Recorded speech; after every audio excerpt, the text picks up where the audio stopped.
The trigger clause. Not Santa Claus. The trigger clause coming up might be a little legal. Oh, speaking of legal, welcome to the MJ Morning Show. I am MJ Fester, Michelle Bailey, the intern. There's some activity in the little Bailey fender scrape. Not even a bender. I mean a fender scrape. Yeah, the law firm for the other side, I guess they're making some demands. Anyway, we have an update on Bailey's little fender scrape. And that lady, she's a liar, Bailey. Okay, let's walk this back just a little bit. I'm not walking it back. If that lady is a liar. So I've got a special message for Jeffrey Constantinos of the Apex Law Firm a little later this morning, because we have an update from Bailey coming up. What are you shaking your head at? I remember the last letter you read from this law firm. Yes. He sounds like a great lawyer. I'm not doubting the lawyer. He sounds like the kind of guy I want representing my case. I am not doubting Jeffrey Constantinos, Esquire, from the Apex Law Firm. I'm not doubting him at all. I'm not doubting his legal skills. I'm just telling him that his client is a liar. So that's what I'm saying. I'm following this defense attorney on Instagram. Oh, yeah? I sent Chloe the link. Oh. He's like this old grizzled defense attorney out of Texas. Grizzled? Right? Yeah, he's old grizzled, right? And he's sharp. He's put together, but he's just an old man. He's seen it all. Yeah. Right? And I like I said, as soon as I saw it, I sent the link to Chloe. Does he know a thing or two because he's seen a thing or two? He does. And he makes the case for the rigorous defense and how it's not his job to believe his clients are innocent. Not. Yeah. It's not his job. I'm Big Tex the lawyer. Yeah. And you know what? Most of my clients are big, fat, Texas-sized liars. But it's not his job to worry about if they're a liar or not. You know what? When my clients come on into the office, you know what I offer every single one of them? What? Big slice of Texas toast. It's so delicious. I mean, Texas toast. if it's prepared correctly, Texas toast Texas is toast. the finest of the toasts. Yeah, in the break room, all we have is Texas toast. You can make a good garlic bread out of Texas toast. Yeah, it's true. Yeah. So you were saying? No, nothing. But You're following some grizzled attorney from Texas on Instagram. the point was, before we started talking about baked goods, Yeah. listen, the client's lying, client's not lying. It's not the attorney's job to get into that. No. He's just here to... Attention, Jeffrey Constantinos of the Apex Law Firm. We got to talk to him later this morning. Well, not, he's not going to call in, I would imagine. Maybe he does and says, poop in a hat. I'm going to do a one-way conversation. So, folks, if you know Jeffrey Constantinos, Esquire, a lawyer with the Apex Law Firm, you let Jeffrey Constantinos know that we're going to be talking about him and one of his cases and one of his lying clients later on today here on the MJ Morning Show. Because Bailey's got there's an interesting update to the little fender scrape, not even a bender, that happened to Bailey in South Tampa on South Manhattan near like Gandy and O'Keller, kind of in that vicinity. Fantastic. Yeah, so that's coming up in just a bit. Hey, we've got a big day today. We do. Michelle, Yes. myself, Jabulian. Oh. Do we know if Chloe? She's not going to go. Oh, she's not. Yeah. Oh, she's bailed out, huh? Yeah, she did. She's no dummy. What do you mean she's no dummy? We're going to see the 3-hour Odyssey. Like I said, she's no dummy. We're going to see the 3-hour. It is like 178 minutes. Does that include like the end of the credits? Because I would imagine the credits for the Odyssey are going to be probably 20 minutes all in itself. They might be. Yeah, so the reviews are strong. I've seen two different critics, like tomato meter scores. I think it rolled out like at 98% critics. I think it might have dropped to 96% critics. The tomato meter's not active yet. But did they start showing the Odyssey like, what did I say? I'm sorry, the tomato meter is the critics. That's on, but I have not seen a popcorn meter, which is the viewer, the moviegoer score. I haven't seen that one populate yet. The paying public. All right, did they start showing this in theaters yesterday, or is today the first day that it's tech? Because we're going. I thought today was the first day, but I did see something posted somewhere where some guy was like, he got in to see a first showing or a screening or something earlier this week. So I don't know, maybe in Hollywood they might have had some kind of private events. A lot of times, especially, I don't know if this movie was one of them, but remember back in the day, the radio stations would be invited to day or two before releases on movies. I'm sure this was the case as well. Like, what did they call it? Was it the sneak peek, or there was a name I thought that we used, like for an advanced screening. What was it, Andrew? Oh, sneak preview. Yeah, I said sneak peek. Sneak peek. Yes, that's right. I'm trying to think of the old terminology. Sneak preview. So we're going. I thought Chloe was going to go, but I guess she's not going to leave her internship a little early today. Nope. So we're going to see The Odyssey, Christopher Nolan's brand new movie. His last one was what? Was Oppenheimer? Was that his last one, Oppenheimer? Yes. So his last big epic was Oppenheimer, and that was tremendous. So we're going, I think, 2 o'clock today. We're doing the IMAX at 2 o'clock. Yep. So, it's not the true IMAX 70 millimeter. We need to get, the best you're going to get is the Veterans IMAX Theater locally. Right. Or is it the Sundial? What's the one? I think it might be the Sundial that has down it. in downtown St. Pete. I think they have a good screen as well. But come on, this area is big enough. We've got, 3 million people in the whole metro. This area is big enough to get a real deal, humongous, like 3-4-story high IMAX screen. You think so? Yeah. You know what it takes to do that? Like the new hold on to that thought. The new Scientology project, and you know that what are they going to call that thing? The Eye, or what's that new entertainment complex? The Elron? The Elron for the Hubbard. Elron to the Hubbard. The Hubbard Theater. I'd go to that. Yeah. So that new entertainment complex that's proposed for what is it called? EVO. It's going to be called EVO. Yeah, EVO, Elron. It's close. That project in downtown Clearwater is connected to Scientology. I've read several things that the people that are building that are Scientology connected. So they own the whole downtown. They got it. How the hell did that happen? Anyway, so we'll get into the Odyssey a little later on. Did you want to talk about the IMAX thing now? Yeah. Do you want to have a conversation with the CEO about why there aren't more of these theaters around the country or around the world in general? Do I want to have a conversation with the CEO? Yeah, of IMAX. Hold on, he gave a press release. I mean, he had a conversation. No, you just said, do you want to have a conversation with? Because you seem to be telling him that he needs to put more projectors of this type around the country. Right, we absolutely deserve one. I'll tell you what. Hold on to that. Oh, okay. Seriously, we'll talk about. We'll call Julian later on. I want to talk more about the Odyssey. We're going to one of the early shows at 2 o'clock today. So 3 hours of my life, and there are also some other little facts.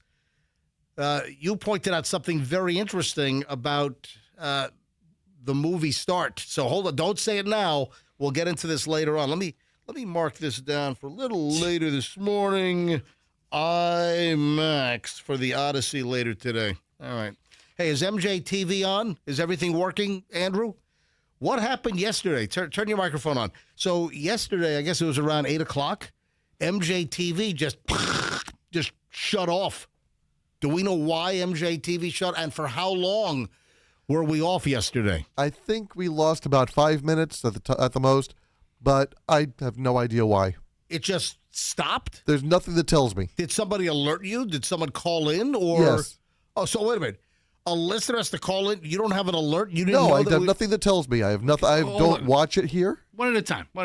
So you have no sensor or no light. We are going one at a Well, time. no, but I talked to Andrew yesterday after the show. About his snappy... Yeah. I was like, Andrew, we just need the information. Yeah. We're not trying to, ruffle your feathers. Yeah. And he looked at me, and Andrew said, get the hell out of my studio. Oh my gosh! He's Did like, he really? Yeah, he's like, you know what, fat boy? MJ's right. Get out of my face, chunk monkey.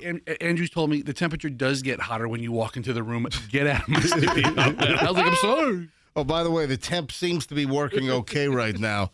But that happened yesterday.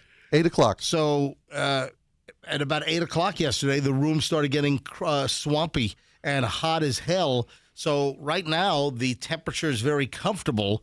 Yeah, we have some AC problems with our brand new AC system that was put in end of December. So, all right, just getting rolling, folks. 6:12 at the MJ Morning Show. We shall return momentarily. Oh, China warning.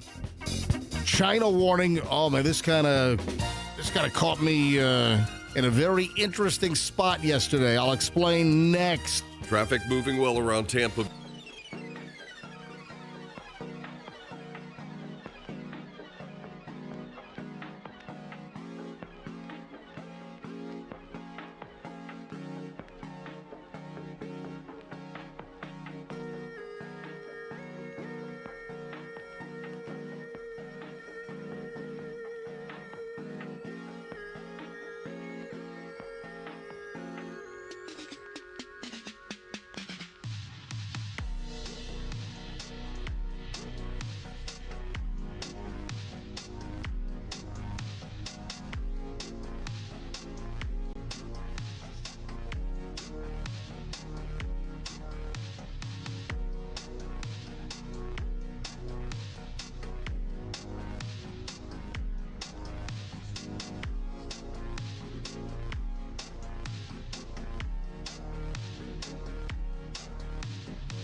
with the MJ Morning Show, and yeah, I am interested, even though I don't partake in this particular drinking activity, I am interested, got my attention, the Cool Shed. Michelle, what happened to your beer drinking? So, Michelle, I was never really a beer drinker. but hold on a minute. We would go, and I noticed this numerous times, but this has been years ago. Yeah. That we'd go to El Cap. Yeah. In St. Pete, and Right. you'd grab like a Miller Lite, and I remember No. it had like what'd you get? Probably a Michelob Light. No, it was not, because it had the swirly neck. Oh, if that's all they had, then I would get a Miller Lite. I It guess. had the twisty. Do they still do that? Wasn't there some kind of science that wasn't there like a twisted kind of neck? And was that supposed to agitate the beer when it was? Oh, I vaguely remember that. Yes, Like the glass bottle was like blown in a swirly fashion. in a swirly fashion, so it was not a totally smooth surface coming out of the neck of the inside of the beer, and it had like a twist. I don't know if they still do. I'm not a beer drinker, so that's why I kind of preface things with, this is not really, I'm not a partaker in this. However, I'm kind of interested. So Miller Lite flows with its twisted neck. there you go. It flows out smoother with a new bottle vortex. Yeah, the Vortex bottle. But this goes back maybe 20 years ago or somewhere in that vicinity. And Michelle, I remember. That's why I said If you remember it. Yeah, you ordered Miller Lights, and I remember I was fascinated by the Vortex twisty neck to help agitate. Kind of like with wine. That you swirl it, or you use one of those devices that you pour the wine through, and it adds air to it, an aerator, and there's just the things you can do to enhance or extract more flavor and ambience. Why don't you save yourself some time if you used a sommelier with the shakes? Oh my God! You know, Like an epileptic sommelier, and just Is that a thing? incite it. Is that a thing, Michelle? Flash the lights as they come to your table or something. and- Okay, you guys are awful. I mean, it would save some time. Epileptic sommelier. So he's shaking your wine to agitate it. I was thinking Parkinson's. Listen, you got to be.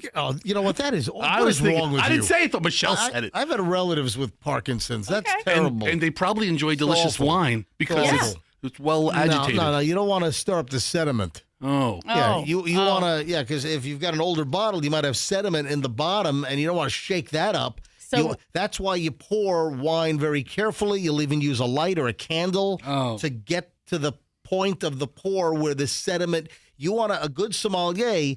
Let's say you have, a 1982 Chateau Lafite Rothschild. Let's see. Some people say Rothschild, Rothschild, and you got an 82. It's been stored properly, good temp. It's been on its side, and you want to pour it properly and not get sediment into the decanter. So you're able to use a little light, and then you see exactly the line of demarcation. Anyway, Yeah, that candle and the pouring with the glass and Yeah. everything sounds a little dangerous for someone with the shakes. I don't trust people with the shakes with lighters. then the candle gets knocked over or thrown across the room, and it lights drapery on fire at the restaurant. Next thing you know, everyone's being evacuated. You got a big blaze. Restaurant's closed for 3 months while the fire mitigation damage is fixed. All right. So Natural Light has unveiled the Cool Shed. Yeah. But what happened to your beer drinking? Oh, you were back to that? Yeah, but because I didn't get an answer. Did I ever buy beer for the house for me? No, you never bought beer Yeah. for the house. So but we'd go for a burger and I'd be like, you know what, I'll grab a beer. What am I going to do? Drink some Chateau Lafite Rothschild glass of wine with it? but you haven't had beer in a long time. Rothschild. Oh, yeah. Say it right. Rothschild. Well, Rothschild or Rothschild. Anyway, so Natural Light has come up with this new gimmick. They've revealed exclusively to USA Today the launching of the Cool Shed, a shed-sized walk-in beer cooler powered primarily by solar panels on the roof. The Cool Shed harnesses the power of natural light to keep your natural lights cold. I see what they did. Yeah, I see it. Natural Light told USA Today one lucky customer will have the chance to win a fully built Cool Shed plus a lifetime supply of beer money in the form of one prepaid card with over $15,000 on it. which the brand says can be used to purchase 2 24-packs of Natural Light a month for 35 years. Sounds about right. The brand also says the first 500 fans that enter for a chance to win the Cool Shed will receive some beer money as well. All right, so when does this thing begin? All right, according to Natural Light, the contest is open from now until July 31st. That is a Friday. And customers can enter for a chance to win the Cool Shed by visiting naturallight.com/Cool Shed. I'm looking at the YouTube video of this Cool Shed. It's like a shed walk-in beer locker that's refrigerated with solar panels. That's exactly right. It's like a porta potty. It's like a backyard porta potty that is a beer cooler. Drink too many Natural Lights, you're going to need a porta potty.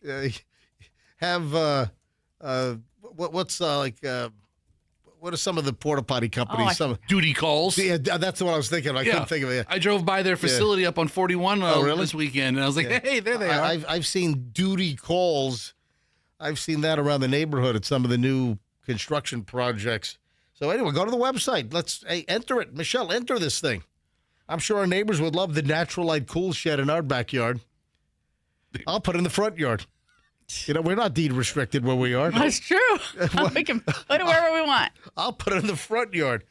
All right. The Cool Shed features an advanced temperature control system, 250 cubic feet of cooling space, and heavy-duty shelving capable of holding dozens of cases of Natty Light. Natural Light? Natural Light, Natty Light. Is that Anheuser-Busch? That is. Natural Light is Anheuser-Busch. Yes. St. Louis, Missouri, which is now owned by a foreign company, right? InBev. Yeah, InBev. Yeah, now owns Natty Light and Budweiser and Bud. Right. Sure.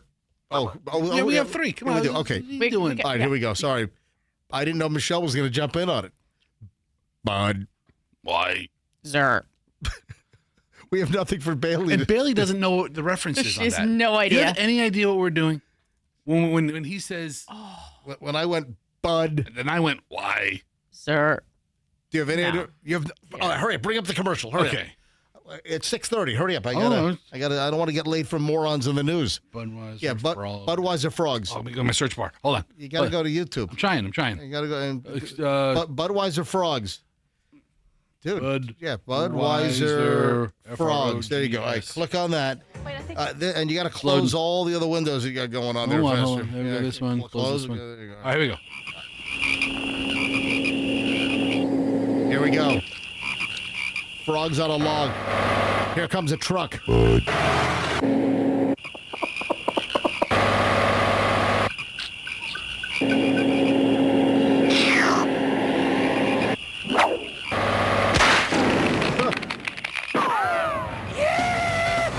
that's where the frog stuck its tongue on the license plate of the Bud truck. We don't have all we have is Bud. Well, I mean, it was the first link that must have came been up. That must have been a later version because I think they go ahead and just find the whole one with this. Here we go. Bud. Wines. Bud. Bud. Wines. Bud. Bud. Wines. Bud. Wines. Bud. Bud. Wines. Bud. Wines. Bud. Wines. Wines. That's from 1995 Super Bowl. Oh man, that's when that debuted. Yeah, man, that's what it says on the that's YouTube. great. I don't know. All right, 6:32 at the MJ Morning Show. The early Let's enter for the Cool Shed. Okay. Let's get it going. Go to the website. Let's enter now, all of us. All right, 6:32 MJ Morning Show. The early morons in the news are next. The Kemp Law Group is not just for car accidents. Also, slip and falls. They're professionals, pros, they're experts at that as well. If you find yourself in a dangerous situation and you have slipped, You did like just a terrible fall. You're on your back. You can't move. Why? Maybe the floor was wet in a business. Maybe you're getting out of your car in a parking lot and there's a gigantic pothole or something and you crack your ankle, you bust your knee, you rip your ACL. I mean, who knows? So it's not just car wrecks. You know, the slogan over at the Kemp Law Group is accident or fall, you call Kemp Law. So if you're in a situation where you've taken a spill and it's not your fault, it's, you know, some negligence of a business, you know, you deserve to recover. If you're hurt, you've got hospital bills, you've, you know, been taken away by an ambulance, yeah, call the Kemp Law Group. You don't pay a dime until they recover for you. Accident or fall, you call Kemp Law. KempLaw.com. Tell them the MJ Morning Show sent you. Traffic's on. Morons of the news. Next MJ Morning Show. In Pinellas County,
A little heads up, if you're a little north of us up in Bushnell, of course, Bushnell is famous for what, Michelle? What the hell was that? Oh, I banged the surface. Yeah, I guess you did. I don't know. Bushnell. You don't know what come on. Bushnell is famous for? How do I you don't know. not know that? You know what? That's Michelle. very unpatriotic of you. Seriously. Yeah. It's the home of Bush's baked beans. No, it's not. It's no. You've got a national cemetery in Bushnell. Oh. Sorry to try to make a joke about Bushnell. Well, I'm sorry. know. It's a national cemetery. Yeah, it's a big national cemetery in Bushnell. Yeah. Florida. Anyway, so up in Bushnell, Little Caesars has a problem. It's not. Hold on, what's going on here? Why is my thing not working? Pizza. Oh, there it is. Now, yeah, my thing was all locked up. Oh, I think my mouse is. Yeah, you know what? I'm a little concerned about the wireless. What happens if my wireless mouse dies and I can't control anything? Because in the new studio we don't have a touch screen. You should have a couple of new batteries around. So no, I do have new batteries. That's what you do. I do. I probably need to put some new batteries in here. All right, so Bushnell, they got a problem with Pizza. You want to know what's going on up there? Roachy. Oh, no. Oh, man. Pizza. Pizza. Roachy. Yeah, Little Caesars shut down because health inspectors found dozens of live roaches all around the kitchen at Little Caesars in Bushnell. Dude, a lot of these restaurants, man, if they look a little sketch, I bet you they're a lot of sketch. And I wonder how much of the health inspector really catches. Yeah. I mean, if they get like anything besides like what maybe a or B rating, I'm thinking, all kinds of heebie-jeebies crawling around those places. Absolutely.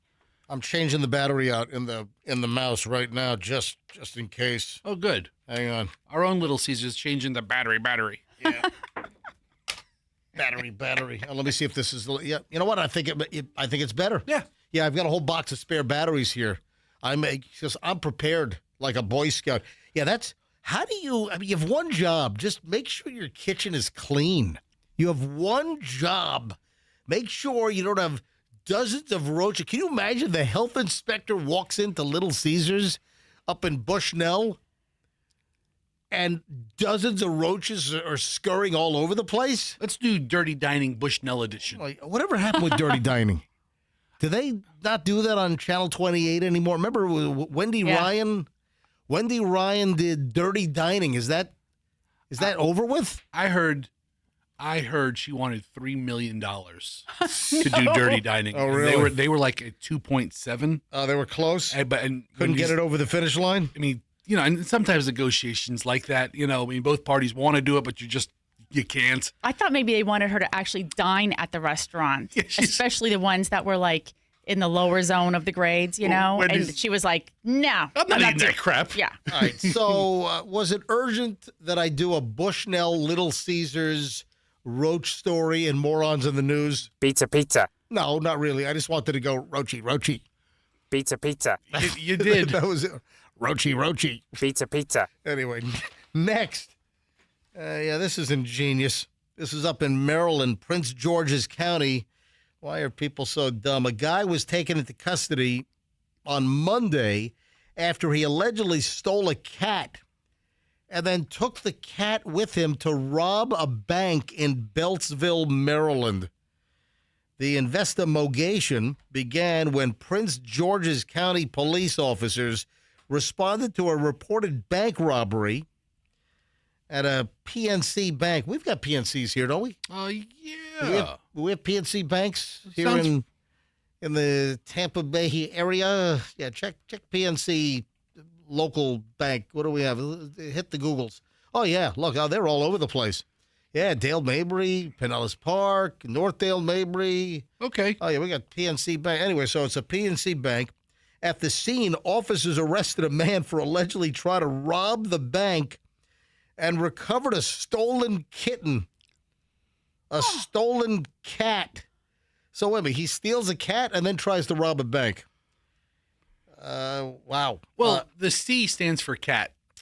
Beltsville Community Cats, an all-volunteer rescue shelter, they went on social media on Monday to share their account of what happened, claiming that the robber had stolen one of their kittens, Magnolia, from her adoption habitat at the Pet Supplies Plus store.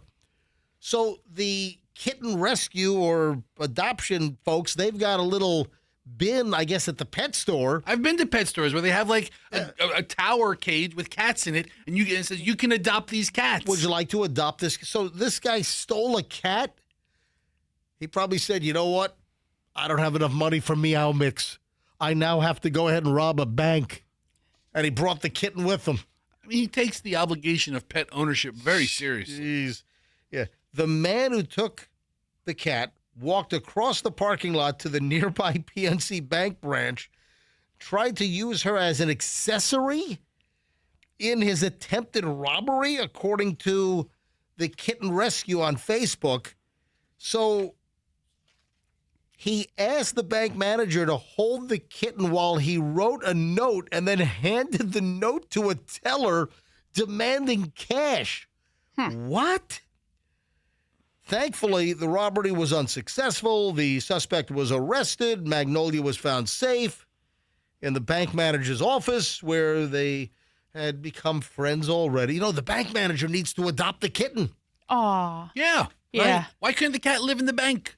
Yeah, what's a good name for the kitten? Kitten used in a bank robbery. Yeah, Magnolia's not a good name for that. No. Catwoman. No. You need Like a bank robber. Right? She was like a thief, right? Yeah, Or you need Burglar. Just call her burglar. Bergie. Bergie for burglar. Hold on, you like Bergie better than Robbie. Robbie for bank robbery. Bank I robbery. think Magnolia is actually a pretty good name. Yeah, I'm thinking Magnolia's for a good. bank cat. Yeah. Have you seen a picture of Magnolia? Fine. No. Cute little kitty. Fine. All right, here's another repo story, and of course it's right here in Florida. Down in Miami Gardens, morons in the news. Yeah, we've got a guy whose car was repoed, and he starts chasing the repo tow truck, and he starts firing at the tow truck. Literally opens fire and starts shooting at the tow truck. Yeah, I don't know whether it was an automatic. I don't know whether it was an Uzi or a MAC-10 or something.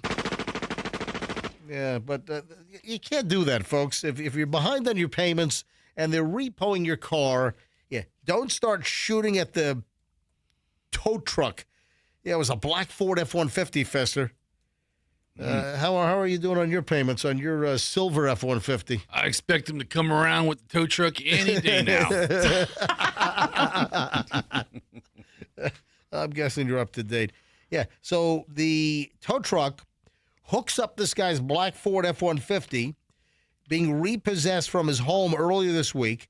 The guy was so pissed off, he chases the tow truck driver down the road and starts firing shots. Lawrence Hilbert Morant, more like moron, 39, facing charges of armed criminal mischief, aggravated assault with a firearm, and shooting into vehicles. He had, I guess, bonded out, and the story is around 6 p.m. on Monday.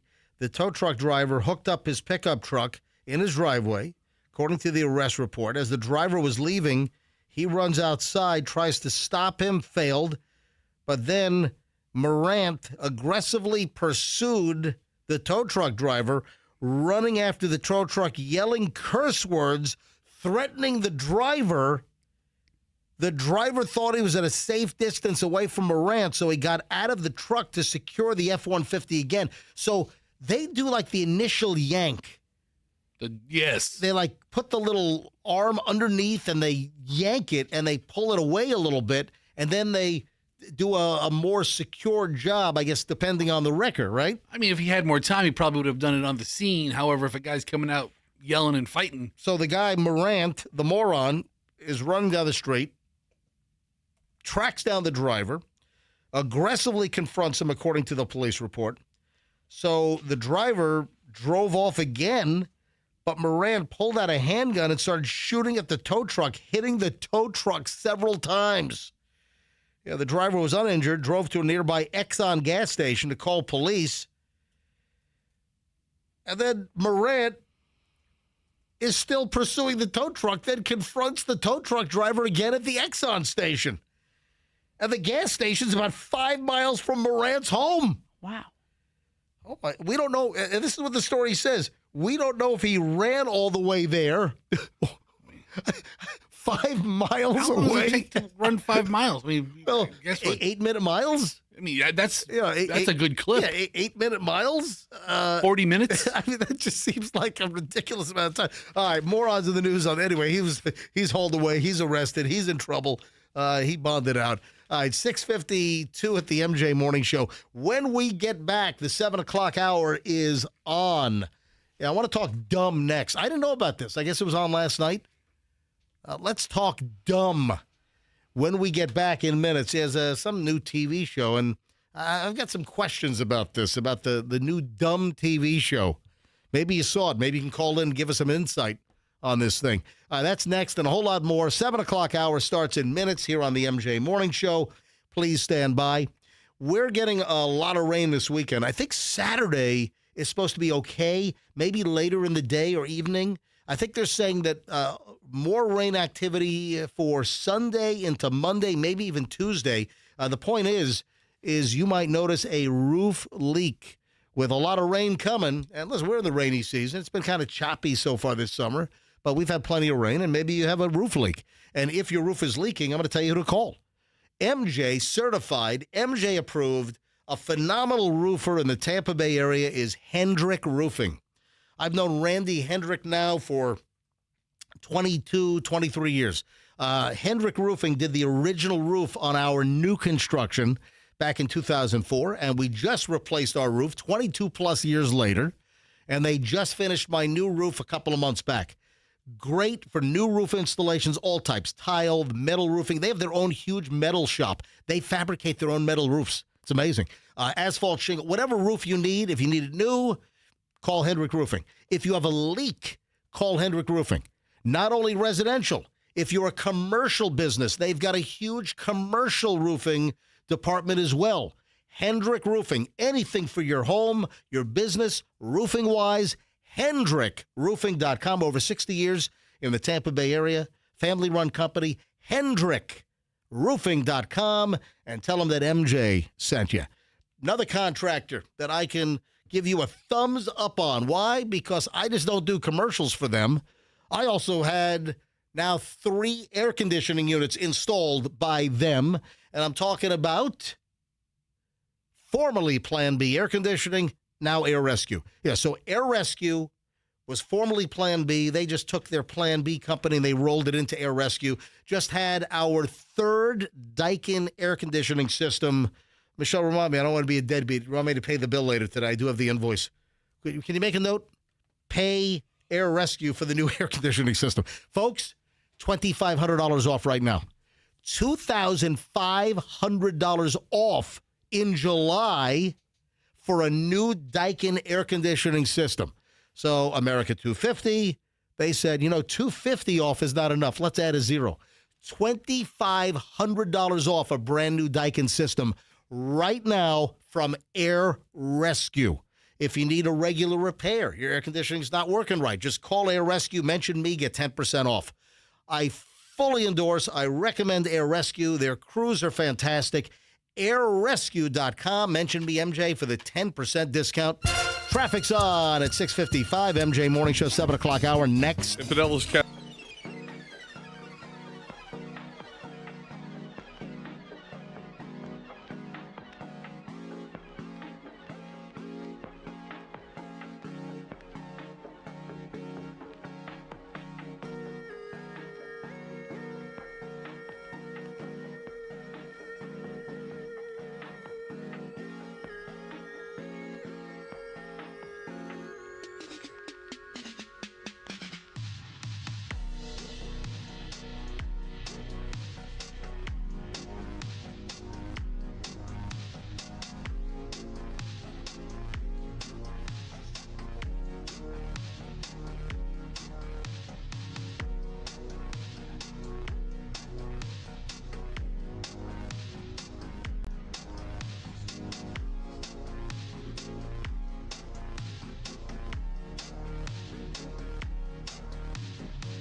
Two at the MJ Morning Show. MJ Fest, Michelle Bailey, the intern, is in the house. Typically a Wednesday for Bailey, but why couldn't you make it yesterday? Why did you move your internship, which technically ended like 2 months ago? Why are you here on Thursday and not yesterday, Wednesday, your typical day?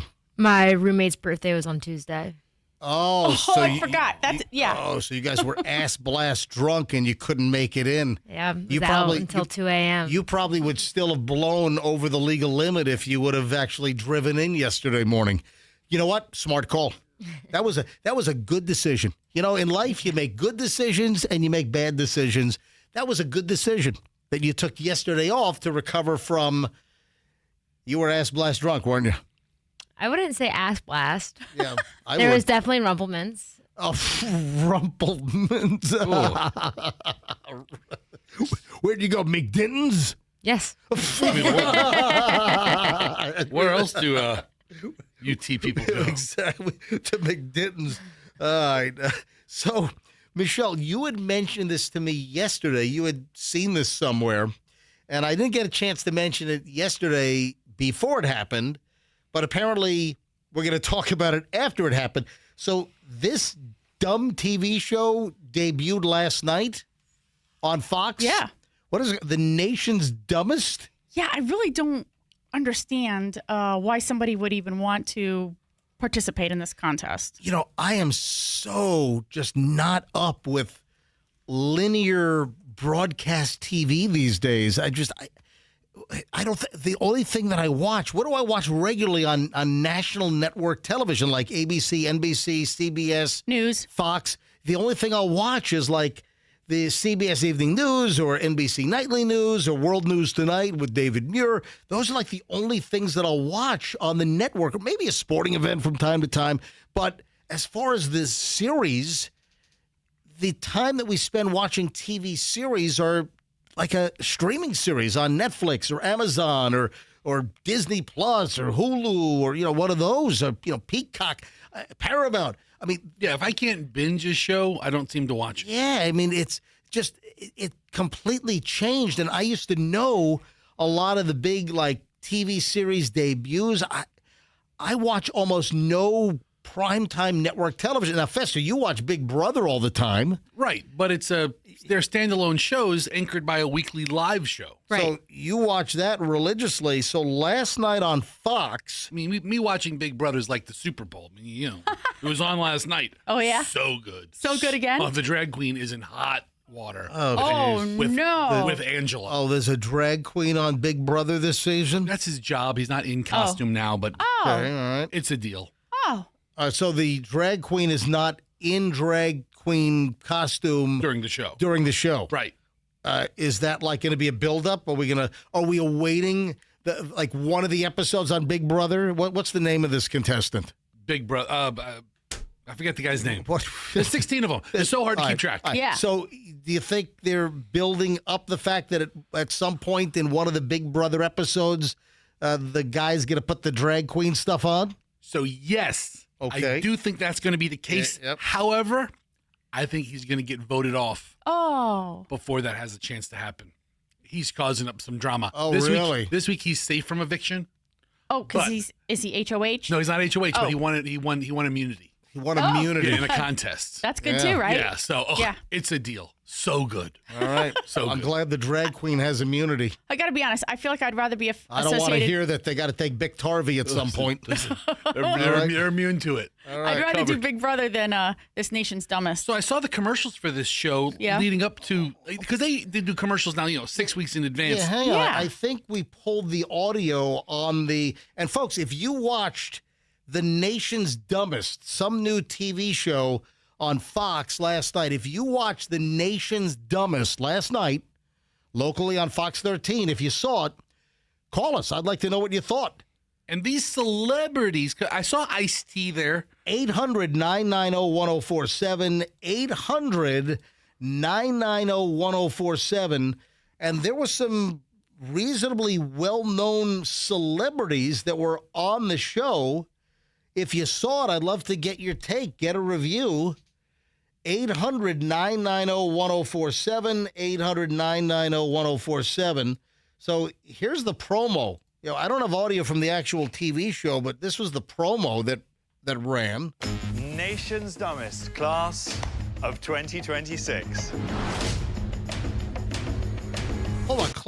Was this the premiere, though? When they say class of 2026, it just makes it sound like that they were previous. Oh, they're trying to start the... This is the first group of celebrities. Yeah, this sounds like a summer replacement TV series that's not going to see the summer of 2027 is what I'm guessing. Let's see how it does. Or no, listen, if it does well, maybe it'll make a regular lineup in the fall or the spring. Is it a standalone show? Are they going to have 12 new celebrities every week? Hang on. I don't know. Let's listen to the promo. Nation's Dumbest, class of 2026. If I am the nation's dumbest, I really have to reevaluate my life. Spell guarantee. G-A. Oh, it's G-U. Welcome to the show that nobody wants to win. Hold on. Is that Simon Cowell? That sounds like Simon Cowell. Expect me to be done. What did the itsy bitsy spider climb up? Whoa! This is harder than I thought it was going to be. What part of a cow produces milk? Udder. Nipple. With a question mark as well. Keep going. Which animal is a carnivore? Go. Ape. They eat meat. Explain more. They eat tigers and... I feel a lot of pressure. right. Look for the booze! Dang it. Idiot. I could be here till the end. All right, so that was the promo for this Nation's Dumbest, which was on Fox last night. Comedian Jeff Whitehall, I don't know the name, but maybe I'd recognize the face. He's the host. 12 celebrities. I guess the idea, you got to get kicked off the show. To win, you want to be kicked off the show because you don't want to be left standing because the person left standing is the nation's dumbest. Right. That's how it works. Did anyone watch this? I did not. I'm not seeing any calls get screened here. No. Did anyone watch The Nation's Dumbest? Was it good or was it dumb? 800-990-1047, 800-990-1047. If you happen to watch this, I guess 9 o'clock last night on Fox. Each week, the smartest students graduates off the show. So you want to get kicked off the show because the last person standing is a dumbass. So the celebrity contestants are Andrew Yang. Didn't he run for, what did he run for? Andrew Yang. Oh, something in New York, right? Or no. He ran for, did he run for president? Yes. I think he ran for president. Yeah. Yeah. But he's from like Jersey or New York or something, isn't he? Andrew Yang. Anthony Michael Hall. Yeah. What has he done? He was in, Breakfast Club. Yeah, 40 years ago. Yeah. Carmen Electra. Hold on, Carmen Electra's on this thing. Right. Chase Hudson. Who the hell's Chase Hudson? Do you know? TikToker. What is it? He was a TikToker. I'll leave it to Bailey to know that. He was a TikToker? He might still. He dated Charlie D'Amelio, and so he got his fame from that. Who dated who? Charlie D'Amelio. Who's Charlie D'Amelio? Is that a guy or a girl? Girl. Okay. She was like very, very famous during like COVID for her TikTok dances. Also a TikToker. But she has like a couple million followers.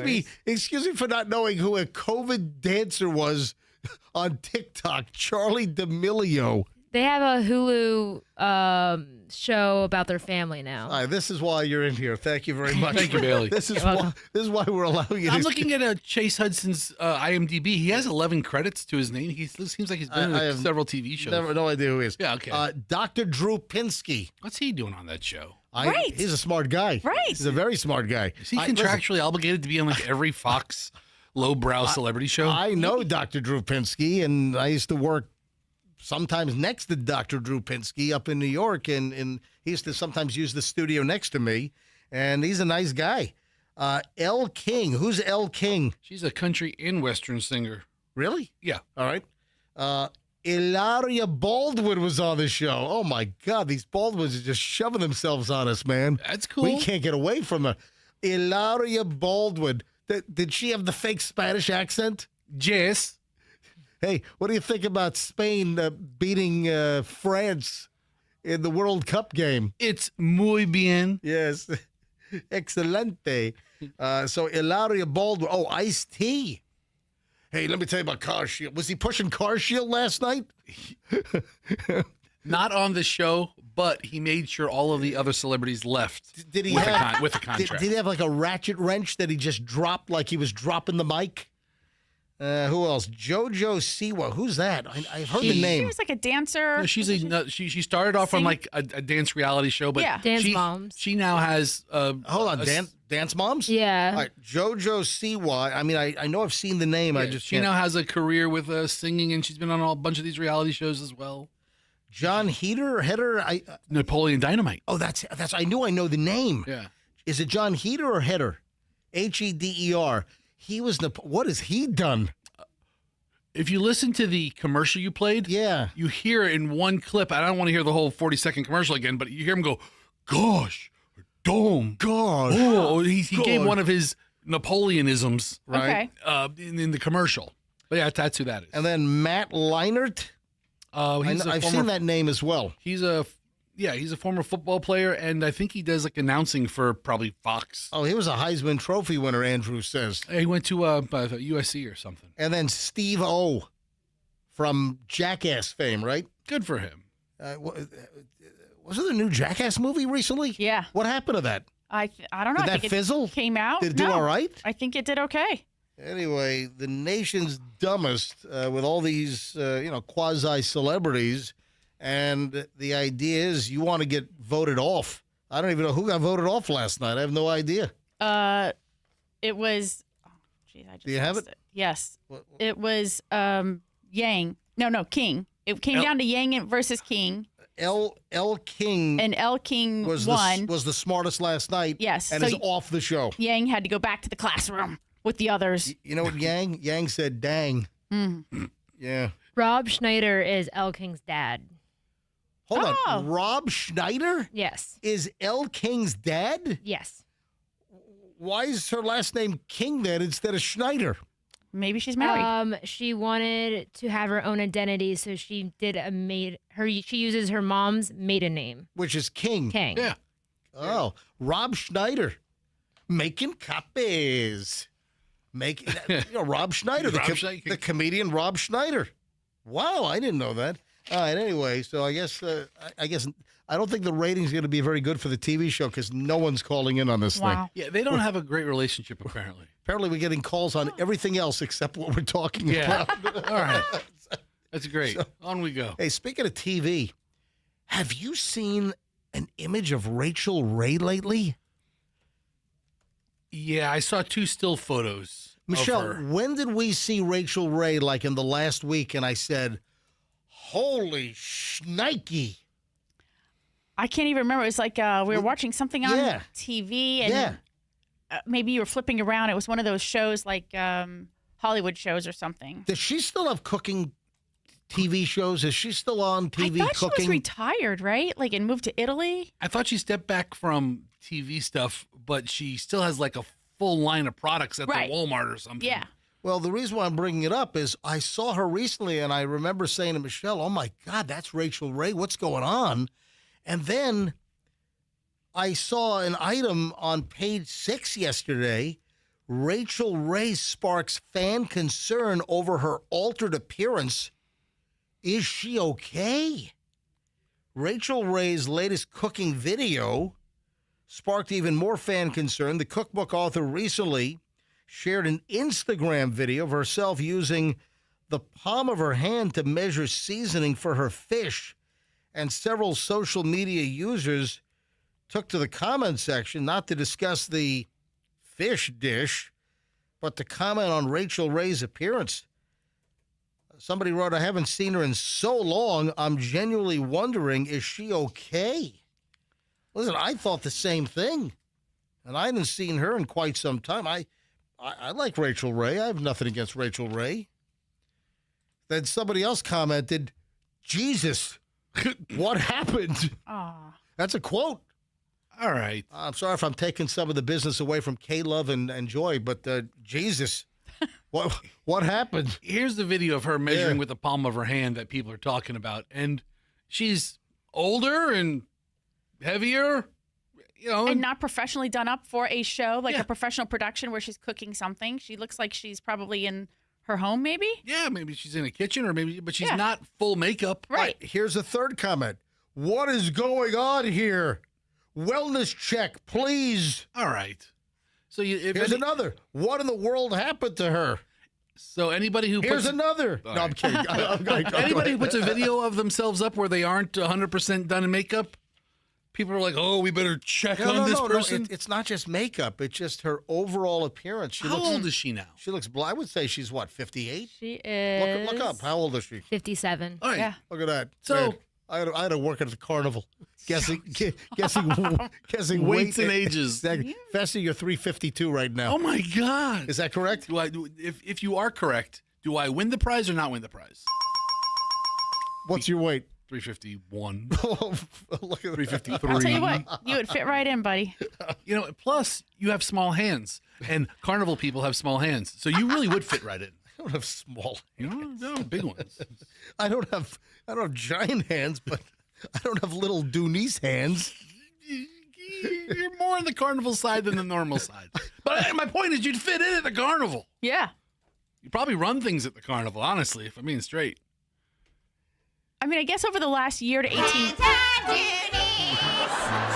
I'm sorry, Michelle, go. That's okay. Over the last year to 18 months, when she's made appearances, it's also her behavior. So people have seen her doing a variety of things, like some kind of a wine meet and greet bottle signing event somewhere last year, and like her behavior was not. Was she just distant? She wasn't her chipper. I don't know. I mean, I on didn't see camera it. self. Yeah, I guess that's what people are noticing, and so but she's been away from that thing for a while. Maybe that's just not where she is. That's Right. not her lane anymore. Yeah.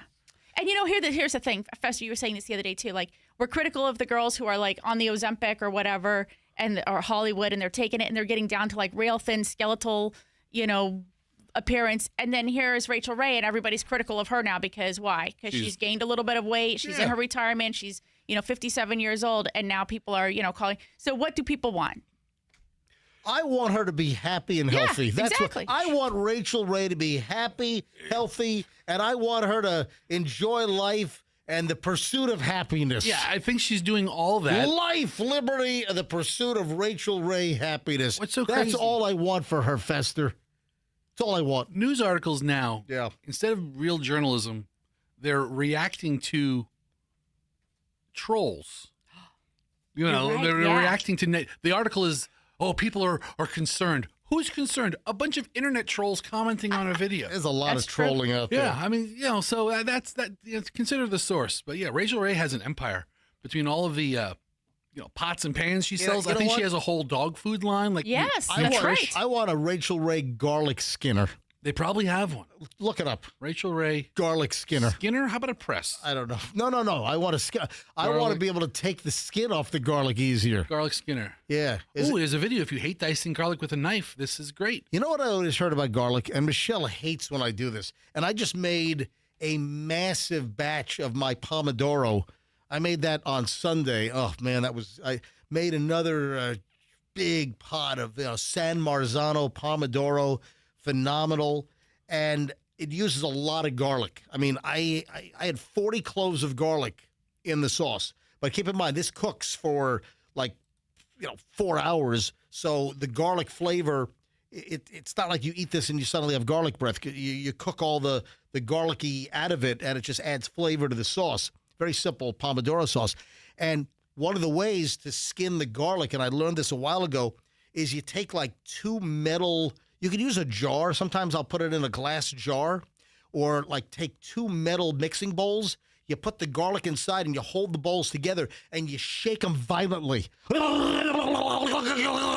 Like you're a paint shaker at Sherwin-Williams? No, Tanner Paints. Okay. Yeah, like you're a paint shaker at Tanner Paints. Listen, Tanner, I'm giving Tanner some love. They provided the paint for the new MJ Morning Show studio. Sure. And you shake it violently, and it's that agitation inside, and the skin falls off. So I learned that. All right, 7:22 at the MJ Morning Show. When we get back, it's over an hour and 20 minutes of nonstop MJ, including, you're going to love this. Yeah, Bailey's got an update on her car crash, car scrape. It wasn't even a crash.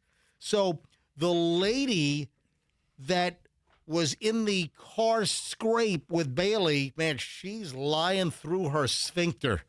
All right? So we have an update on that coming up in just a bit. I'm looking at I've got some concern.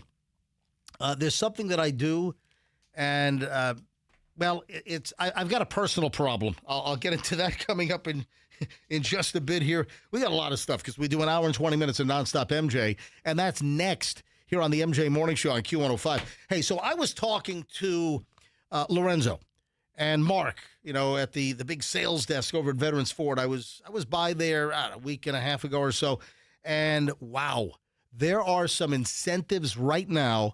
Some of the finance rates are the lowest in a very long time if you want to pick up a new Ford car, truck, or SUV. Also, some of the cash back is huge right now. I'm talking thousands. I saw one that was like $4,500 cash back on some of the trucks. Folks, right now there are awesome deals. Following the America 250 deal, they've come back with amazing offers at Veterans Ford. So if you're looking for that Ford car, truck, or SUV, you got your eyes on an F-150, F-250, you want to explore, whatever you're looking for.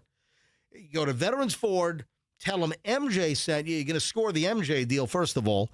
What is the MJ deal? You go to Veterans Ford, tell them you want the MJ deal. No other Ford dealer in town will beat a Veterans Ford price. Veterans Ford, Linebaugh on the Veterans Expressway, and tell them that MJ sent you. Now, we've got Mark Spain at Mark Spain Real Estate that wants to assist you in selling your home. Go to markspain.com. Go to markspain.com. Get a guaranteed all-cash offer on your house, and as they say, start packing. This is important right now because there are people listening that need to sell. Whatever the reason is, I'm not going to judge. Hey, maybe you're just getting transferred. Maybe you're buying another house. Yeah, there's a whole gamut of why you want to sell. And the real estate market right now in the Tampa Bay area has slowed down. And now you don't have to go through the rigmarole. Open houses, getting a sign put in your yard and waiting for the agent to call. Yeah, we've got a showing. Oh, well, I know people that have houses for sale, and they haven't had showings in weeks. So if you need to sell, Mark Spain. Challenging market right now. Sell your home. markspain.com. Get a guaranteed all-cash offer and start packing, and tell Mark Spain that MJ sent you. Simple as that. When you need a dentist, I'm going to help you out dramatically right now. I can personally tell you, Fester, you can personally tell everybody. Go on, personally tell them. I'll tell you personally. Thank you. That Dr. Childers is phenomenal. Dr. Childers is a tremendously good dentist. He's been known in Sarasota and Bradenton for decades. You heard about Dr. Childers on the MJ Morning Show years ago because he was our mangled mouth dentist, and he fixed dozens and dozens of listeners' mangled mouths. We did the mangled mouth promotion, which we might bring back, by the way. So if you need a great family dentist, Dr. Childers is opening up Cova dental centers all over the Tampa Bay area. K-O-V-A. CovaDental.com. They do it all. Emergency dental work, cosmetic dentistry, gentle. I mean, I'm telling you, he's so good. I have personal experience. When you need a good dentist, it's Dr. Childers and his Kova Dental Centers. Kova, K-O-V-A, dental.com. Open in Bradenton, Plant City, Carrollwood in Tampa, coming soon to Newport Richey and St. Pete. Kova, K-O-V-A, dental.com, and tell them that MJ sent you. Hey, Michelle, are you continuing to enjoy the unbelievably chilled master bedroom, which you slept in last night? I didn't want to leave it. Yeah, she doesn't want to come in anymore. She just wants to enjoy the new Air Rescue Daikin air conditioning system in our master suite. Hey, is our master suite sweet? Oh, it's sweet. Yeah, it's cool. Yeah, so we had a system go down. I had another old air conditioning system that failed. And instead of putting like thousands in parts and labor into it, I took advantage. A big deal going on right now with Daikin and Air Rescue. $2,500 off a new Daikin air conditioning system. So who's Daikin? South Korean company. The number one air conditioning manufacturer in the world is Daikin. And the units that we had installed, they're made in Texas. They're made right here in the USA. So Air Rescue will put one in, $2,500 off right now. If you mention me, MJ, you'll get 10% off a service call. If they're not there on time, you don't pay the diagnostic fee. Anything air-related, it's Plan B Air Conditioning's new name, which is Air Rescue. So for years, you heard me talk about Plan B AC. Now it's Air Rescue. AirRescue.com, and tell them that MJ sent you. 7:27, we're back in minutes. 1 hour, 20 minutes. Not.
for an hour and 20 minutes nonstop. MJ starts right now. Hey, it's MJ here. Fester, Michelle, Bailey the intern. We'll get to Bailey the intern's update on her little, it's not even a fender bender. It was a scrape.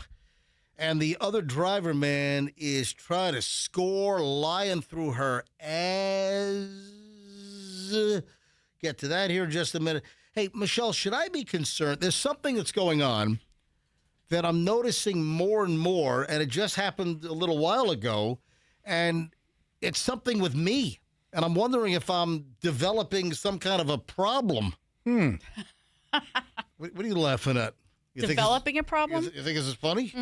Well, let's you know what? Do I Let's be amuse serious. you? What do I? Am I funny like a clown? What do you think you're developing? Yeah. I'm increasingly making notes to myself, and I can't read my writing.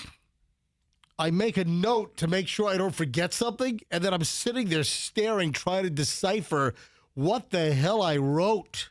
All right. But I noticed that this is increasing. I don't know if this is like early onset, bad handwriting. I don't know. You've always had bad handwriting. I know, but why I'm writing things down, and the note that's supposed to jolt my memory to remember something, I can't even read what the hell I wrote. Okay. Is that bad? Dysgraphia. What? That's dysgraphia. It's a disease? You may be experiencing a symptom of dysgraphia if you frequently cannot read your own notes. Wow. Yeah. Hold on, that's a thing? Dysgraphia? Yes. What did you write into the Google to get that answer? Like, what did you... Cannot read own handwriting. Okay, well, there you go. That's what you said. I typed in the simplest, search terms. A neurological learning disability that causes difficulty with letter formation. Hold on. A neurological disability? A neurological learning disability that causes difficulty with letter formation, spatial spacing, and fine motor coordination. All you, right there. Dysgraphia and dyslexia are like cousins. Yep. I mean, I think it's something that's diagnosed like really early in life, or Steven Spielberg was just diagnosed as dyslexic. Like what, yesterday? Yeah, like last year. I don't know, maybe like 10 years ago. No, I know that Steven Spielberg, one of the most brilliant filmmakers of all time, not just our time, of all time, yeah, he revealed that he was diagnosed with dyslexia. The original movie was supposed to be called T.E. Oh, instead of E.T.? But he messed it up, and he's like, it's E.T. It's terrible. Now you're making fun of dyslexics. So I can't read my notes sometimes. Listen, I'm looking at notes I just made. Like I'll hold this up to MJ TV. I've got, some notes and just some show things I don't want to forget about. And I can read all these, but it's more and more. It seems like several times a week I write something down, and it's like really, really important. And I got to get this on the show. And then I look at my notes. I'm like, what the hell did I just write? And I can't figure it out. I'm still staring at something from like yesterday. I wrote something down. Let me see it. No, hold on. I can read it. Here's the deal. Let me delineate. I can read it. So the letters are clear. I can read what I wrote.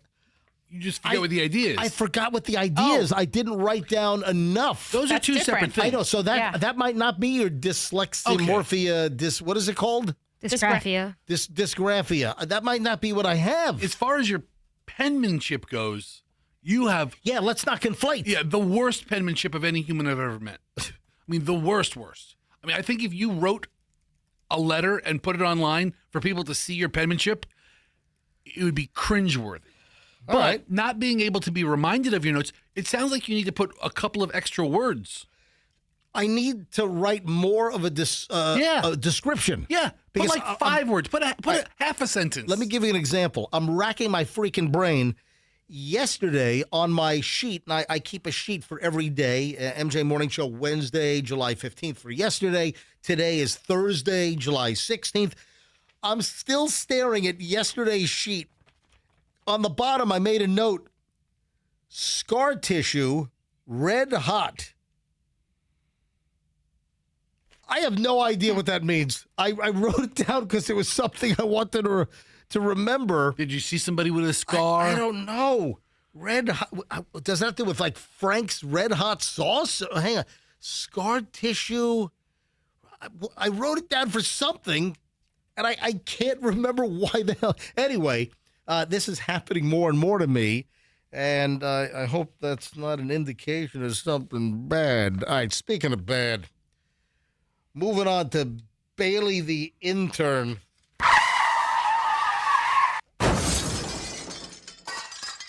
So, Bailey, you're contacted by your insurance company, was it yesterday or earlier in the week? Last Friday, they contacted my dad. They just contacted me on Tuesday. On Tuesday. All right, what is this? This is Thursday. So let's bring everyone up to speed. When did the actual car issue occur? The transfer of paint, the little scrape. When did this happen? End of May.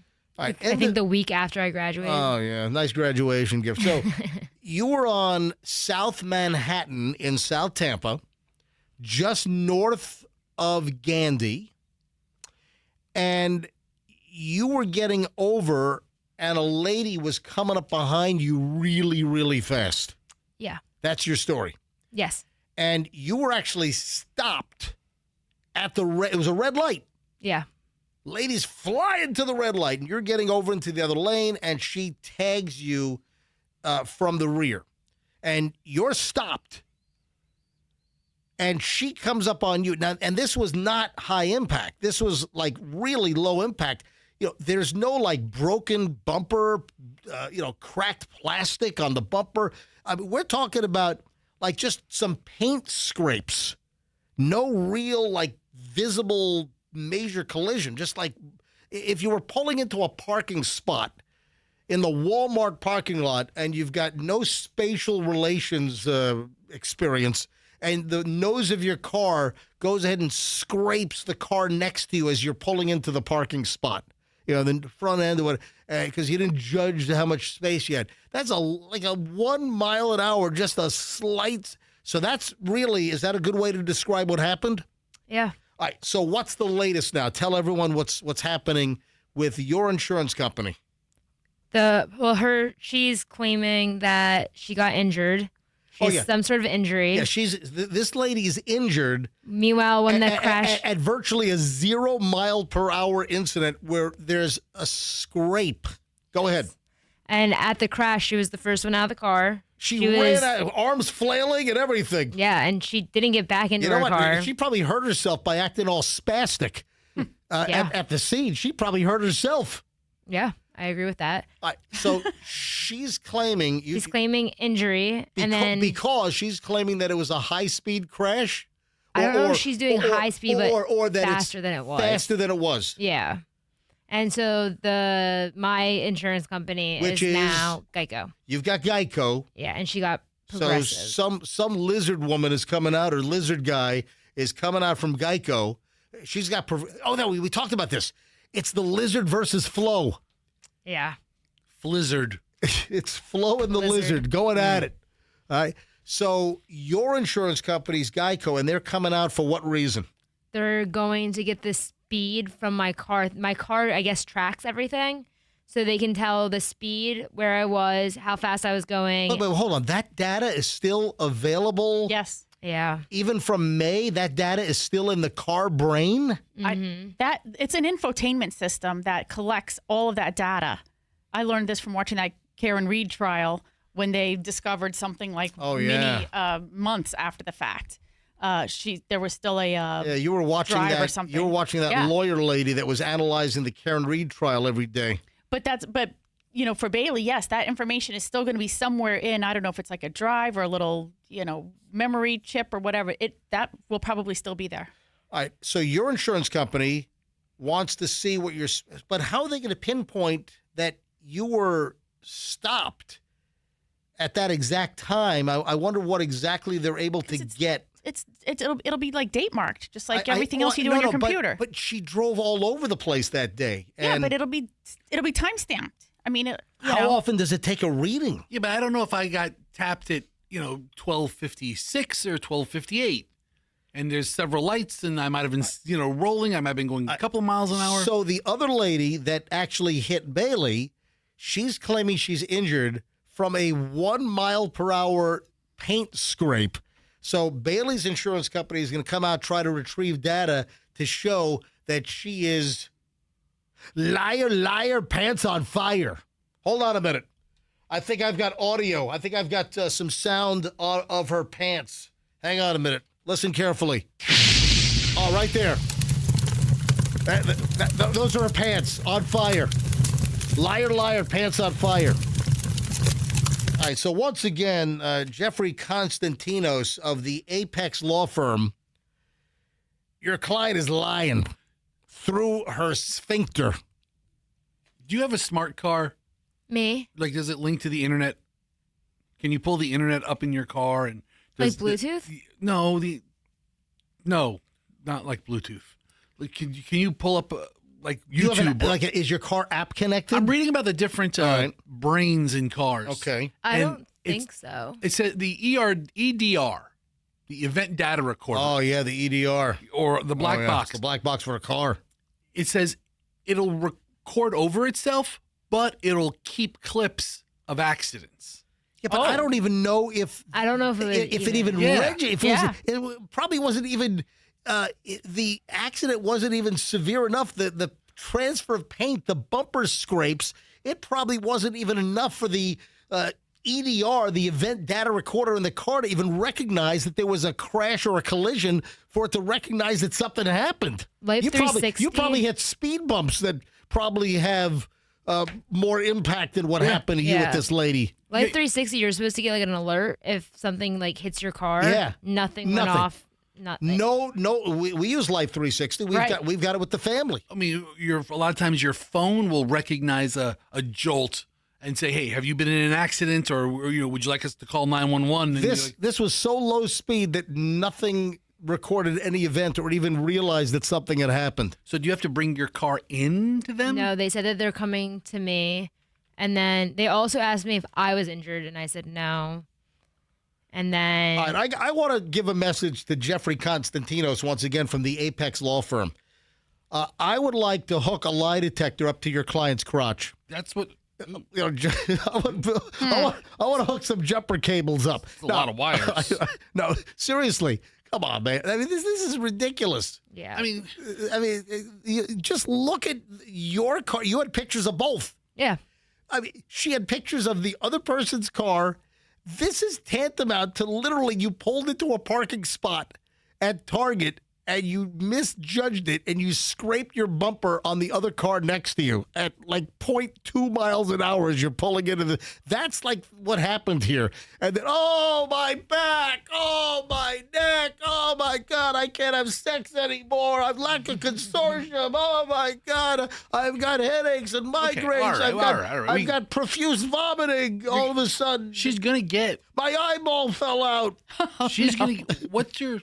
What's your insurance coverage?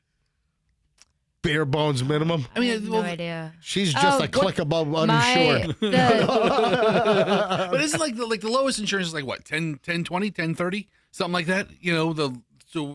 They said that I had the best plan. Okay. That's why they go after you. Who said you had the best plan, Bailey? Huh? Who said that? Geico. Oh, they said that this is the best plan they've seen and that like it's going to do everything good. Oh, yeah. So your dad, Yes. Daddy has the best insurance for little Bailey. Mm-hmm. So your dad has good insurance to protect himself. But Fester, hold on a minute. It's his name too. But the other side knows that she's got really good insurance. Right. That's why Jeffrey Constantinos, dude, come on. She did a little... Hey, Jeffy, come on. Go ahead. I mean, when you have better insurance, sometimes the vultures come out a little bit more. And listen, nothing's going on with you is something Geico hasn't seen a bazillion times. Yep. You let them handle it. Whatever. Hey, trade your car in. Trade your car in right now. Go down to Veterans Ford. They said that I couldn't clean my car. I can't touch the outside of my car. It's been months. Hey, have you seen the movies? Well, remember we joked about this. Remember we read the letter on the air like a month ago. We read the letter that you got from the Apex Law Firm and this Jeffrey Constantinos, who I'm sure is a very good attorney. However, he just has a client that's lying through their butt. About being injured and hurt, and I mean, there was no impact here. None of that's his responsibility. I mean, she had more impact getting out of bed this morning than what happened, with these two cars. Honestly, the law firm's probably contracted through the insurance agent.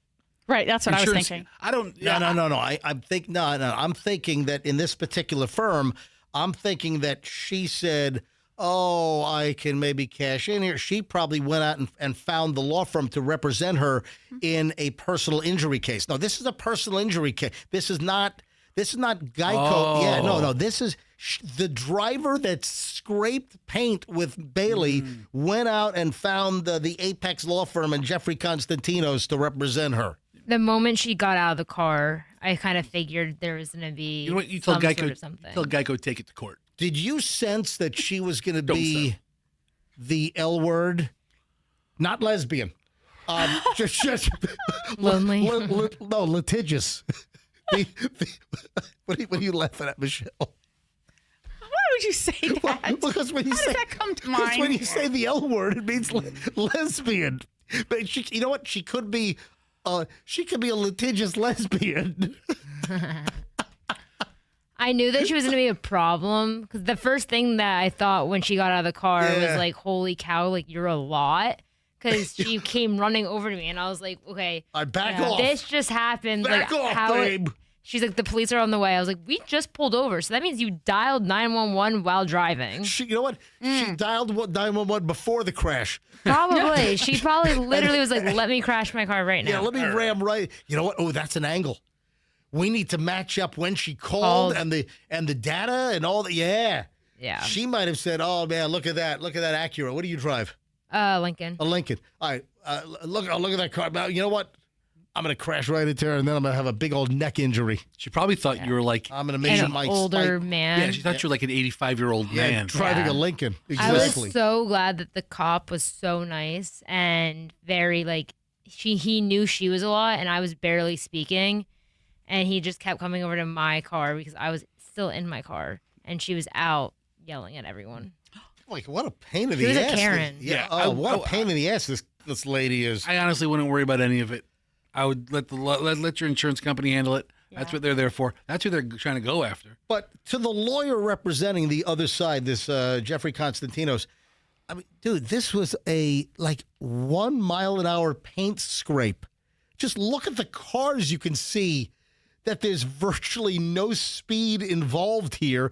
And so your insurance company wants to go to your data event recorder to show that you were stopped. You weren't even moving. And she brushed into you. I was also at the light for like probably 10 to 15 seconds. So it's going to show the stop. A duration of stop. And then a probably 2 mile per hour transfer of lane, then another stop, and then the crash. Yeah, this is ridiculous. You know, hey, Fester, get this Constantinos, get Jeffrey on the phone. Let's talk. Let's have him as a special guest on the show. Why don't you call up the office and I'm not going to call him. Why not? I think he's probably going to say no comment. He's not going to talk to you. You know, He knows how to get a hold of us. right. And he sounds like a pretty good lawyer. Right. Listen, He sounds great. I'm sure he's a good lawyer. Yeah. He just has a client that's he's representing the people. He's representing who comes to him. Yeah, I bet you this lady's walking around with a neck brace on and everything. She's probably got a walker now. You know, colostomy bag. Yeah. Oh, you know what? Yeah. Gross, Fester. Gross. Fester, you know the lady's name, right? You know who it is. We should do an investigation. Oh, I you know should what? stake out her house. You need to follow her. Yes. You'll catch her this weekend carrying an 8-foot sheet of plywood from Home Depot. Yes. We can probably figure out her address and all. Yeah. I think, Fester, you need to get some video. Yes, I'll get her walking down the supermarket, lifting up gallons of milk. You're going to surveil her? Walking. Oh, yeah. We're on to you, Jeff. No, not Jeff. No, I'm telling him we're on to his client. We're on to his client. Oh, yeah, no, we're on to your you're client. onto the client. Your client's got a whole lot of investigations coming her way. Fester. Private investigations from Fester. Could I be like a PIA, private investigator ass? So It's an investigation. I was at U-Haul yesterday with Julian. Yeah, they were just hounding me to get down there. What a mess! I was thinking about it after the show yesterday. Right. What a disaster! For those who don't know, U-Haul in South Tampa, the U-Haul storage facility. You know, they rent all the trucks and everything.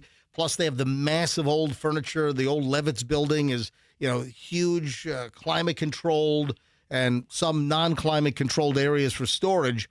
And there was a big incident last Friday night. Some customer trying to get into their storage unit, I heard they were trying to shove a futon into the storage unit, and they snapped off the sprinkler head.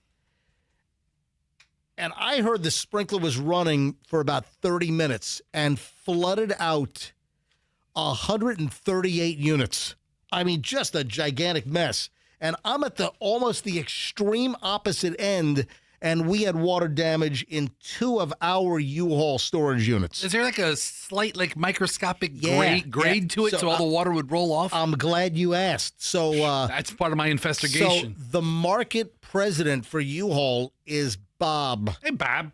So we'll talk to Bob. Bob. We'll talk to Bob. We'll see if we can put you on contract waivers for tonight. We'll talk to Bob. All right, so I talked to Bob, and Bob said something to the effect that the building has a slope, so all of the water started running. I mean, you really can't detect the slope, but you know what they say about water. Water goes to the lowest point. Is that what Bob said? You know what they say about water. It goes to the lowest point. Lowest there. point. The water there, it goes to the lowest point. Let me tell you, there's similarities between crap and water. Anyway, so they both roll downhill, if you know what I mean. And you're right at the bottom of the hill, sir.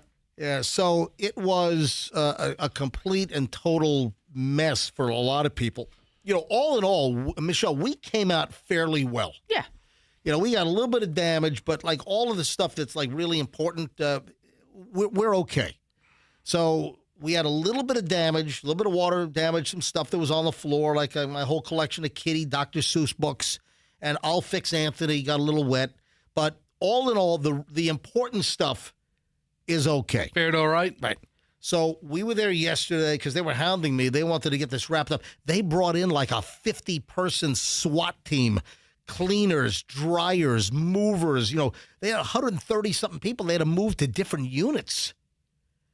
You know, and anyway, so. Were any of the units just like so full you could barely get the door open? Just like a hodgepodge of crap? Yep. See what I did there? Nope. Yep. So it's all about the water damage, hitting a sprinkler head. Oh, the storage wars. Now I see what you did. Are you kidding me? I didn't see it in real time. I didn't see it. Yep. Yes, the storage wars. I get it now. Yeah, if I abandon my lockers, they could be up for auction. But I would. It took me a second to get it. I was like, yeah, it startled. Yep. If I'm being honest, it startled me. And I didn't place it in context, but now I know. All right, so the water damage, sprinkler head hit. So we're down there. They gave us 2 new units, which luckily were just a couple of doors down that they had already mitigated and cleaned all those out, and they were fresh and spanking like new inside. So we were there for 3 hours and 45 minutes yesterday. You said, you know, that was not on my plan. No. No, I'm not going to say bingo That card. wasn't on my Wednesday afternoon bingo card. No, I'm not going to say that. That was not on my day planner to spend 3 hours and 45 minutes, you know, moving all of our storage stuff out. I sent Julian. Yeah. I was like, Julian, you need to go down with Dad. And you said, yeah, come on, it'll take about an hour. And I was like, are you out of your mind? I was the one who pretty much loaded those all by myself. I know what time it's going to take. And I was like, you're going to be down there for hours. Right. And he said a stopwatch. Right. He did. But this is a segue into something else. Yep. A sprinkler head hit in a lady's apartment while she's pole dancing. Michelle, do you know what you found this? You sent this to me. Do you know where this happened, or is it just nondescript, just internet video? I don't know where it happened. Oh, my God. This is insane. I think, Fester, if you... A Texas woman practicing pole dancing in her living room? Right, yes, right, yes. There it is. All right. So it happened in Texas. Some ABC channel in Texas, the woman is in her apartment, in her rental unit, I would imagine, and she's in her apartment, and she's got a pole dance pole, like suctioned to the floor. And, oh, hang on a minute. What am I taking? Okay. All right. So she's got a pole suctioned to the floor and a pole suctioned to the ceiling, and she's practicing pole dancing.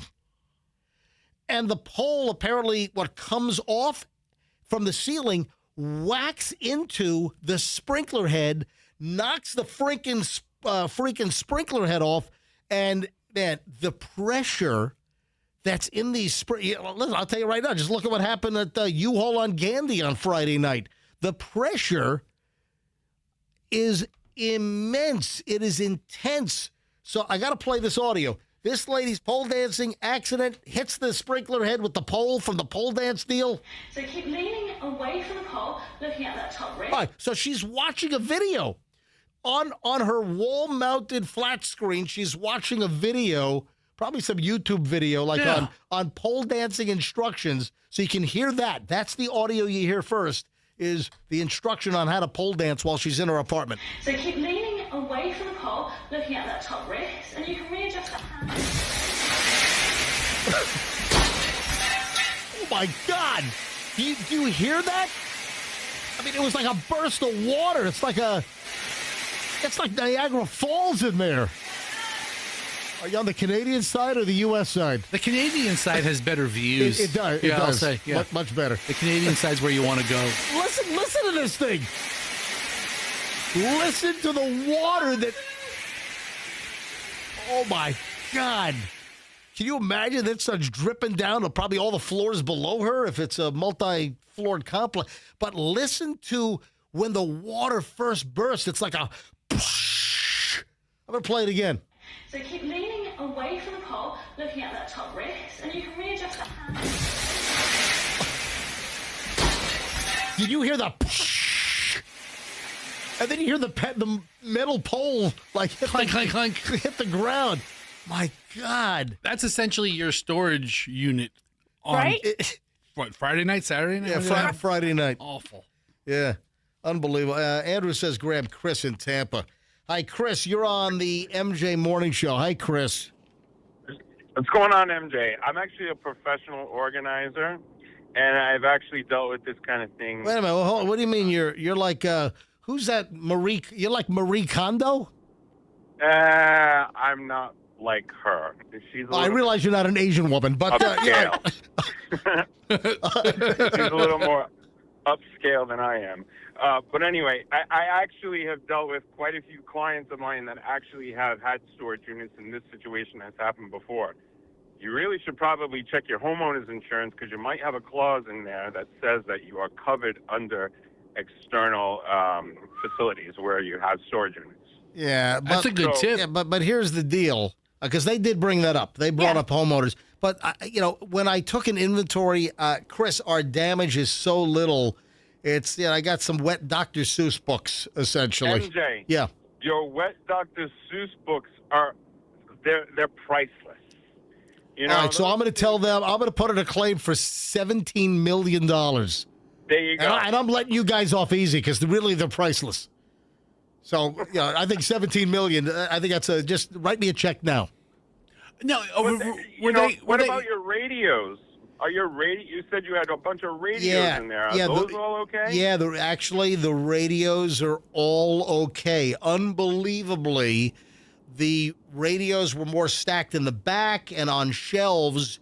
So Michelle has some wire-racked shelves in there, and the radios did okay. I mean, once I got in and we triaged. Now, Michelle, you saw that most of my radios were in good shape when you guys rushed in there. Here's what also bothered me, is that the flood, the sprinkler head was smashed on Friday night. Yeah. And we did not get the text and phone call notification from U-Haul corporate until 6 p.m. on Saturday. Like 24 hours later, we could have gotten there sooner and probably could have helped to mitigate things a little better for the little damage that we have. So, but Chris, listen, I really appreciate your concern.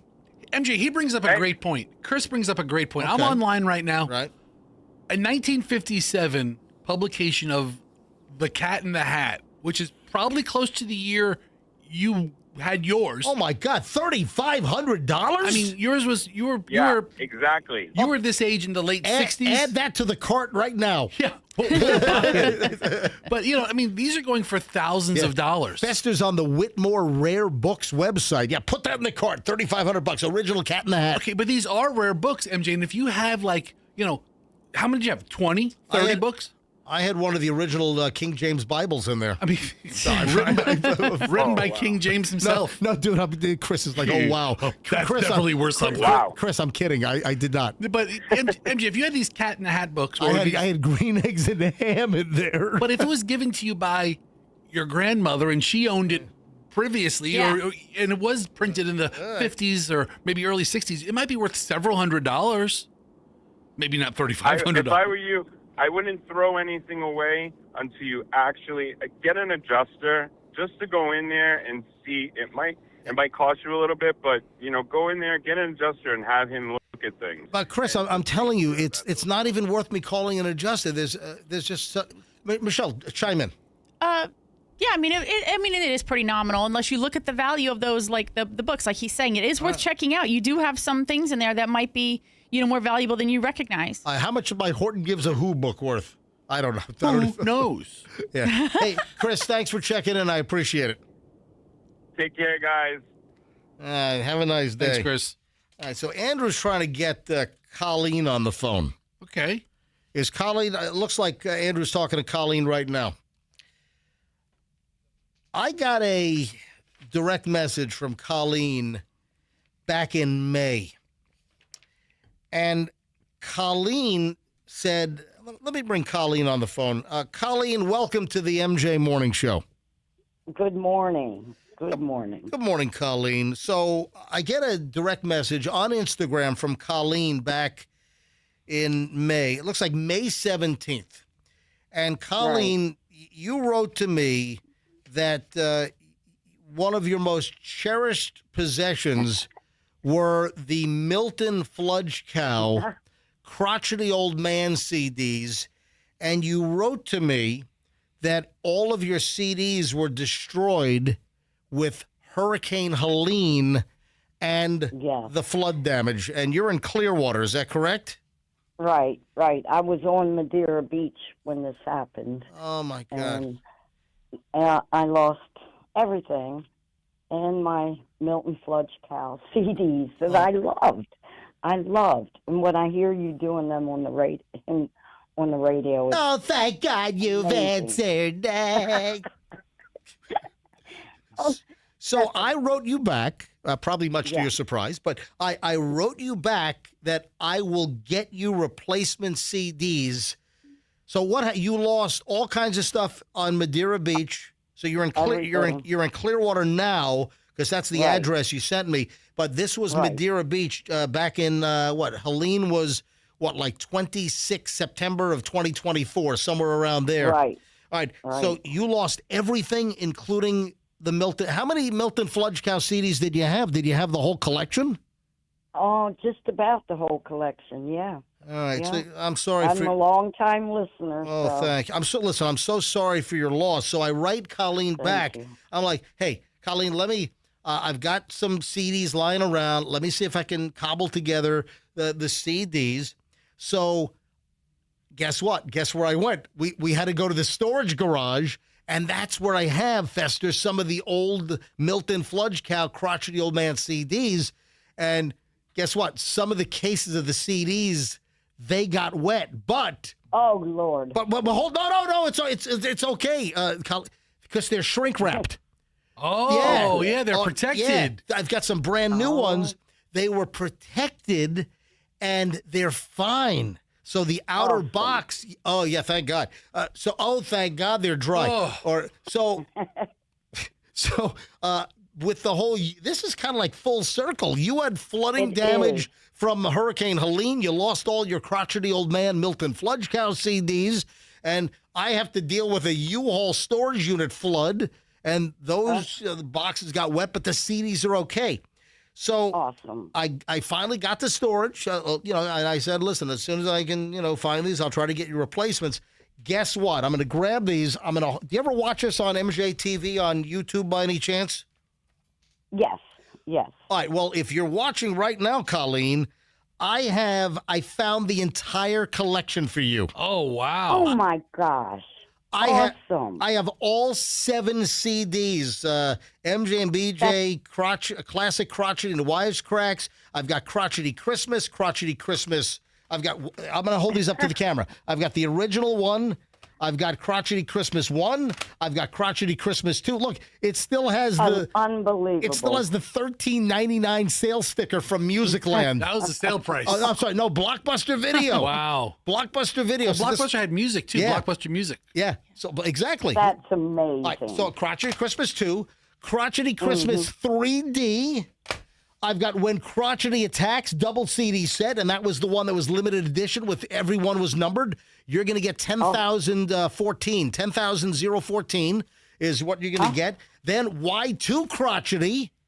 That was a biggie. Oh, God. Y2, and then That's amazing. Then you're also going to get the Nothing But Crotchety, where it was every single call from all the CDs put on a 3 CD set.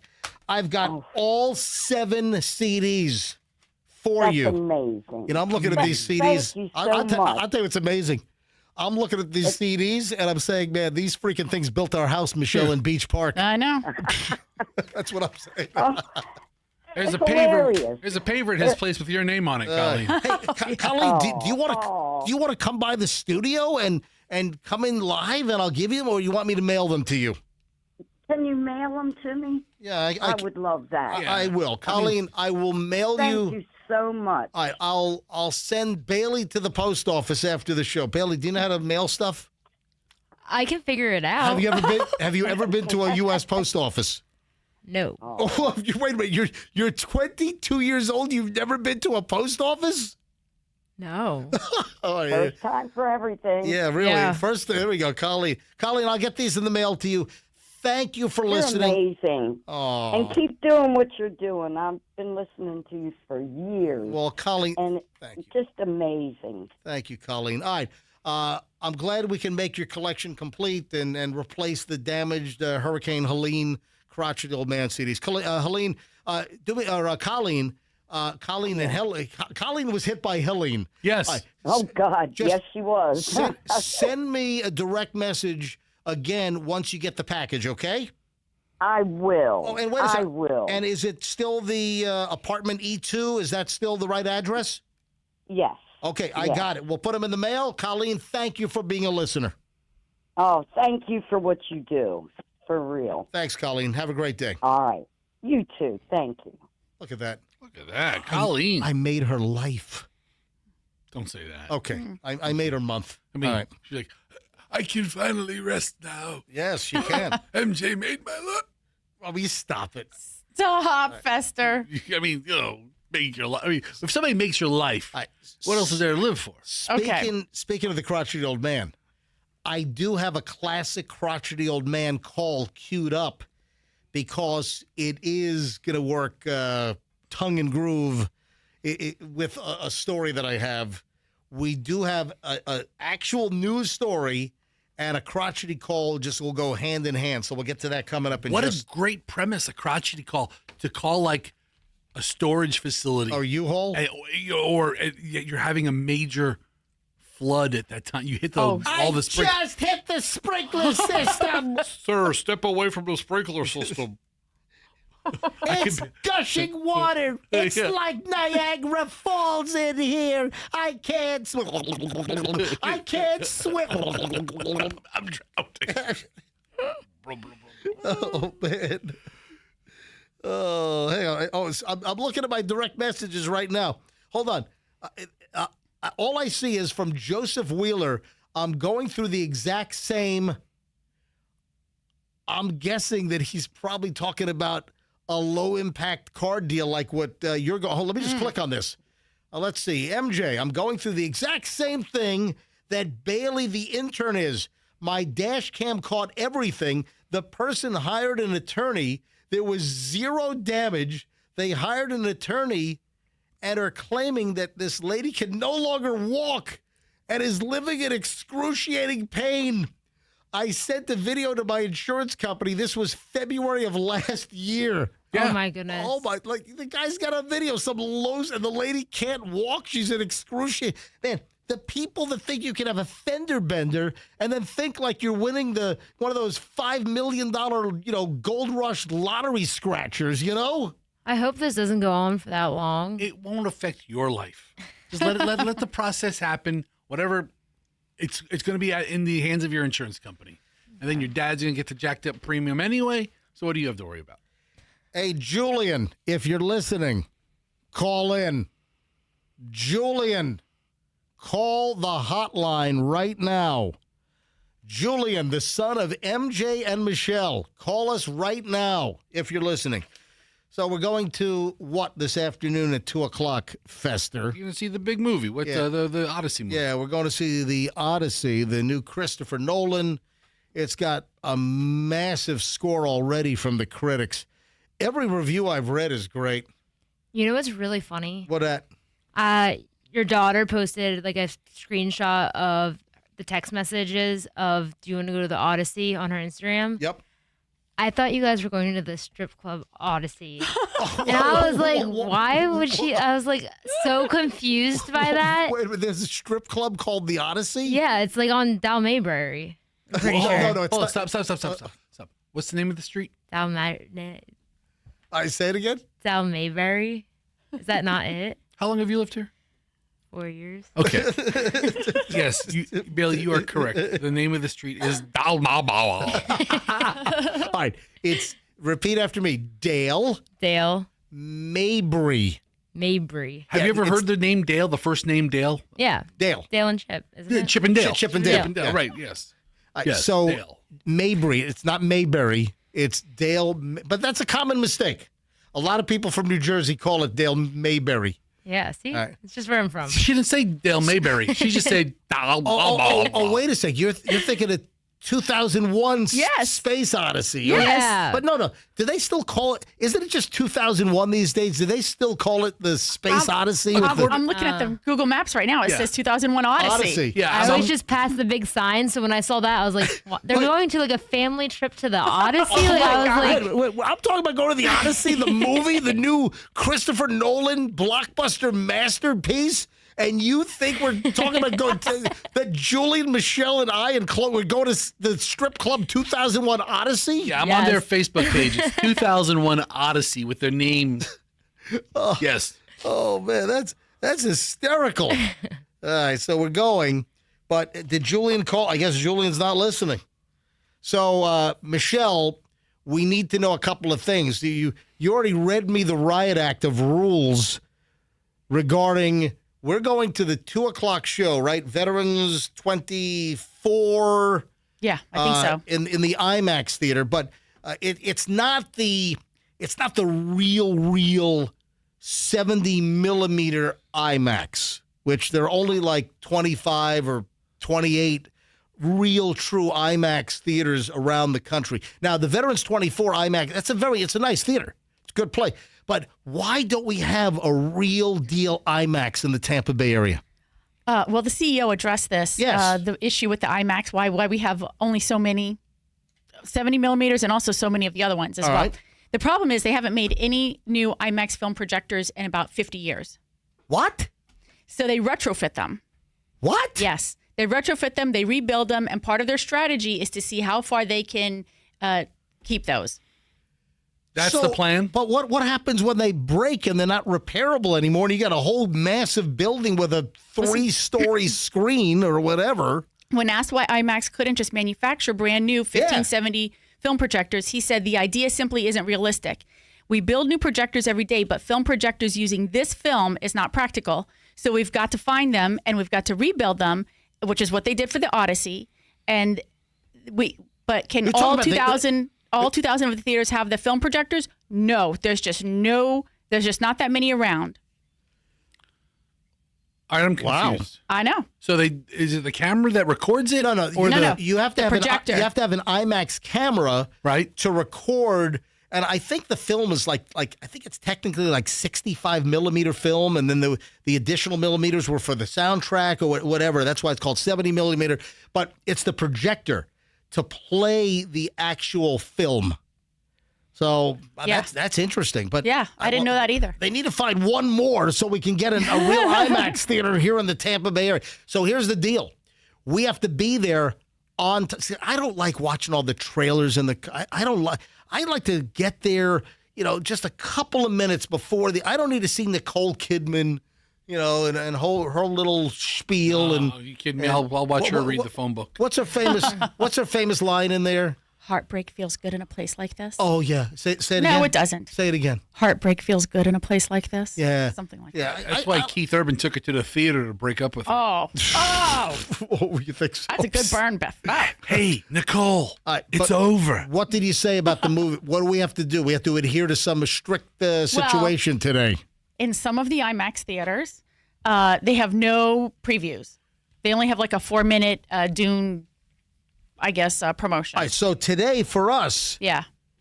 I don't know. Could be or could not be. Are there AMC previews at the Veterans 24 today, or there's a report that the movie starts right on time and there's no trailers, just a quick little preview for Dune. Yep. Was that also shot in IMAX? I don't know. And Dune 3 doesn't come out till Christmas time, right? Yeah. Did Oppenheimer have previews? I believe it did. I can't remember. Okay, we saw Oppenheimer twice. Yeah. We saw Oppenheimer at the Veterans 24, and then we also saw Oppenheimer in a true IMAX theater up in Manhattan, the Lincoln, was that Lincoln Square area, right? Because we talked about the old projectors. They can only hold a 3-hour platter of film. Yeah. They can't hold any more. So that's why it's 2 hours and 50-something minutes. I think it's 178 minutes is the running time, and that includes, I think, didn't you say 7 minutes of credits? 7 minutes of credits. Yeah. All right, let me grab, so we're going to see, I'll have a full review of The Odyssey, because we're going at 2 o'clock. I got to get a nap in, man, because that's a 3-hour freaking movie. All right? We're not getting out of there till 5 o'clock today. So fatiguing to watch a movie. Hey, man, I'll tell you what. My gosh. Tell you what, the water damage, broken sprinklers, man. People want to get in on this action. Hey, John in Tampa. Hey, John, you're on the MJ Morning Show. Hi. Hey, how you doing, brother? Yeah.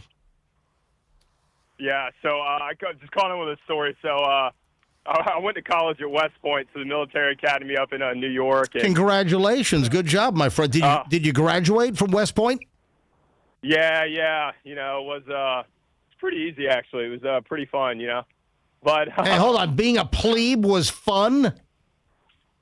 Dude, no, probably not. Not being able to look at any upperclassman in the eye was fun? No. Making those sharp turns was fun when you walk? Yeah, cupped hands and everything. Yeah, dude, you know. Yeah. Yeah. Yeah, Chloe, West Point tried to recruit Chloe to play soccer. So. Oh, no way. Yeah. Should have went. Yeah.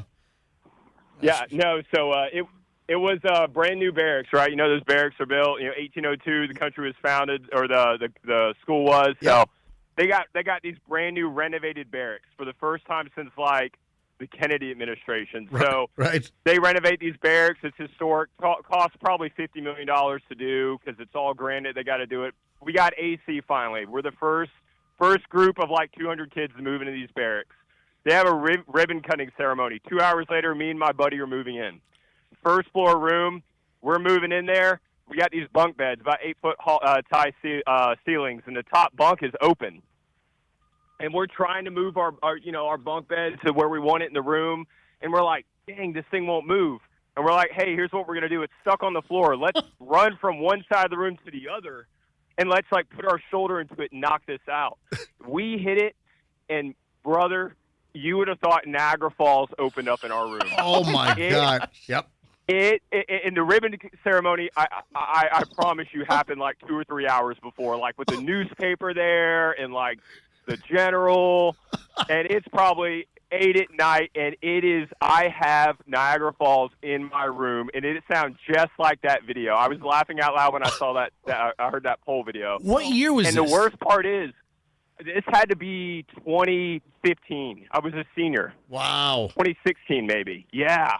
And the worst part is, it smells like sewage for the first, 1,000 gallons of water because it's all backed up. Yeah, it's all like, it's a lot of times when water first comes out of these sprinklers, it's like black and grimy and. Really? Oh, yeah. And nasty, and so, exactly. And so the icing on the cake is this is going on. We don't know what to do. we're like, you know what? Like, at least we're on the first floor room. It's not going to go upstairs. Well, we had storage units under, which unfortunately those got flooded. But the way they had it set up was it flooded it activated all the sprinklers on all 6 floors. Oh, no! So everyone's sprinklers came on, and it just like basically. How long did it take them, John, to shut the water off? Probably 2 hours, probably an hour. Oh my God! Probably an hour. Yeah, the fire department had to get out there and everything. Oh, that's and crazy. I was like, dude, I'm screwed. And you know. So you thought you just get to West Point? Oh wait, but this was what year? 2015. No, but this was your senior. 2015, 2016. This was your last year, though, right? Yeah, it was either my last semester. I think it was like 2016, if I remember. That's crazy. So, John, you graduated from West Point in 2016? Yes, sir. And after you graduate West Point, you owe the U.S. Army 5 years, correct? Yes, sir. Yes, sir. And are you still in the U.S. Army? Yeah, I am. Are you a captain or higher now? I'm a major now. You're I major. was promoted the 1st of July, yeah. Congratulations, John. John, thanks for your service to the country. Great story, my friend. Hey, thank you. I listen to you guys all the time. I appreciate it. I appreciate it, John. Thank you. Man, it's a great story. We were up there numerous. Michelle, how many trips did we make to West Point? Quite a few. We made numerous trips with Chloe to visit and meet with the soccer coach. And, yeah, they were hot. They wanted Chloe. And, listen, Chloe made a decision. Where she wanted to go, listen. We have a family friend whose kid is now at. Is he a junior now? Where is he? He must be about a junior. Yeah, at West Point right now. Didn't I hear you need like a letter from your congressman? You do. Yep. Yeah. That's a tough one to get. Yeah. By the way, a letter from congressman or a senator or so you got. How do you know that, Fester? I was recruited by the Merchant Marine Academy back in the day. One of the military schools. It's probably the least known of the military schools. Is that right? The guy was like, you young men will be playing football 6 months out of the year. I'm like, that sounds awesome. What are we going to do the other 6 months? You're going to be in a boat in the middle of the ocean. I was like, that sounds terrible. One last thing on the sprinkler systems going off. Yeah. Have you noticed, like in hotels, they have like a little sign or a little placard that says, "Don't hang anything here"? Yes. Because people have like hung suits and dresses on like the wall. They'll have like a wall-mounted sprinkler that's kind of coming out of the wall, kind of perpendicular, and not hanging from the ceiling, but out of the wall. And there have been so many incidents where people are hanging clothing on these sprinkler heads in a hotel room or a motel or Holiday Inn, hotel, motel, and they'll set off the sprinkler system. I'm always thinking, who has done that? Like it's also because the sprinkler thing is never in the right place for you to hang clothing. If you ever set off a sprinkler in a hotel by hanging a suit or garment, call us now at 800-990-1047. That's 800-990-1047. I don't think we're going to get any calls on that. So, I got to play something for you, Fester. I want you to listen to this and tell me if you have any idea what's going on here. All right. You ready? Yes. Now on Iran and the NDAA. When all the Trump administration... Oh, my God. Is that my guy? Now on Iran and the NDAA. When all the Trump administration... Is that Chuck Schumer? It is Senator Chuck Schumer, the senior senator from New York. State of New York. Yes. Hang on, listen again. Now on Iran and the NDAA. When all the Trump administration... Did Senator Schumer bust ass on the Senate floor? Sounds like it. Oh, my God.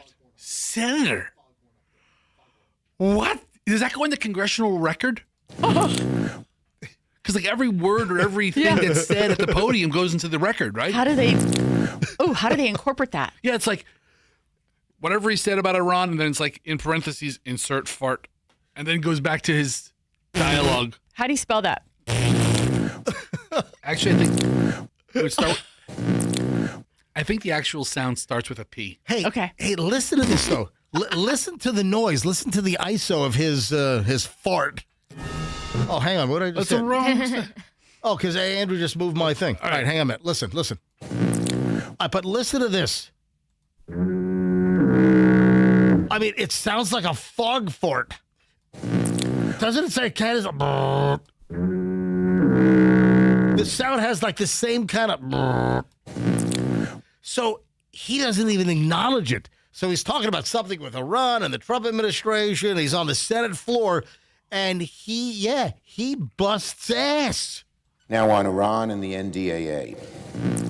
When all the Trump administration... What was he going to do? He was going. Excuse me, because he doesn't know it's getting picked up by the mic. He is under the belief that it is silent or was not heard. Come on, he heard that. Okay, he doesn't think the mic picked it up. No way. He has a microphone. Really? He has a microphone a couple inches from his face. But also picking up his voice. But also he paused. He paused right when he busts one out. And that's, you know. Now on Iran and the NDAA. When all So he paused. It was like the perfect pause. I think that's what he thinks of the NDAA. Now on Iran and the NDAA. When all Anyway. Do senators keep changes of underwear in their office? Oh, yeah. What if that was a wet one? Yeah. Didn't sound like a dry one. Maybe he has the parasite that's going around. Oh, yeah. The explosive diarrhea that's Yeah. going around. Yeah. Are you scared? Are you I've- nervous? I've already convinced myself that I'm going to get it. Oh. Oh, no. It's in fruit. It's in everything that I eat. Yeah. Oh, that's true. You do eat a lot of that stuff. It's Yeah. also part of I'm her like- weight loss regimen for the fall. I'm just going to eat a lot of fruit and have explosive diarrhea for 3 days, and then I'm going to fit to this out. Oh, by the way, MJ, we didn't talk about it on the air. What? But your rejoin, Yeah. the MJ Morning Show rejoin Oh, that the you new play one? coming back in, I want you to know, I heard it. Did you hear? That's a brand new one. I gave it a triple chuckle. Andrew, can you please put the new MJ explosive rejoiner? Put that on my soundboard here, would you please? Yeah, this is a triple chuckle. Ready? So That's the triple chuckle. we debuted some new MJ Morning Show window dressing. You know, we call them sweepers. The little promos that come out of the commercial breaks. Why do I call them rejoins? Do I not? No, it's a sweeper or a rejoiner. Okay, I don't know. Okay, That's fine. We can call it a rejoiner. because we rejoined the show from commercial. Yeah, all right, so hold on. This is a brand new one. Speaking of the explosive diarrhea situation, this made its debut this morning. I heard it. All right, here we go. Listen to this. Bringing you explosive dialogue every morning. You thought I was going to say something else. This is the MJ Morning Show on 104.7 FM. Q105. So I'm like topically taking advantage of the explosive diarrhea situation, and you know, you think it's going to say, Bringing you explosive dialogue every morning. You thought I was going to say something else. This is the MJ Morning Show. yeah. So Triple chuckle. Another triple chuckle. I tell you what, man, that could play at least 200 or 300 times before I stop chuckling at that. You like that? Yeah. Are you also chuckling at the old lady's license plate that she was randomly given by DMV? You know what? I did. Did you see this? I thought she was such a good sport about it. Did you have any audio of her? What is she, 80? She's like 1 million. See if we can find audio on her. I think she's like 75. An elderly woman down in Pompano. That's where Vito is, by the way.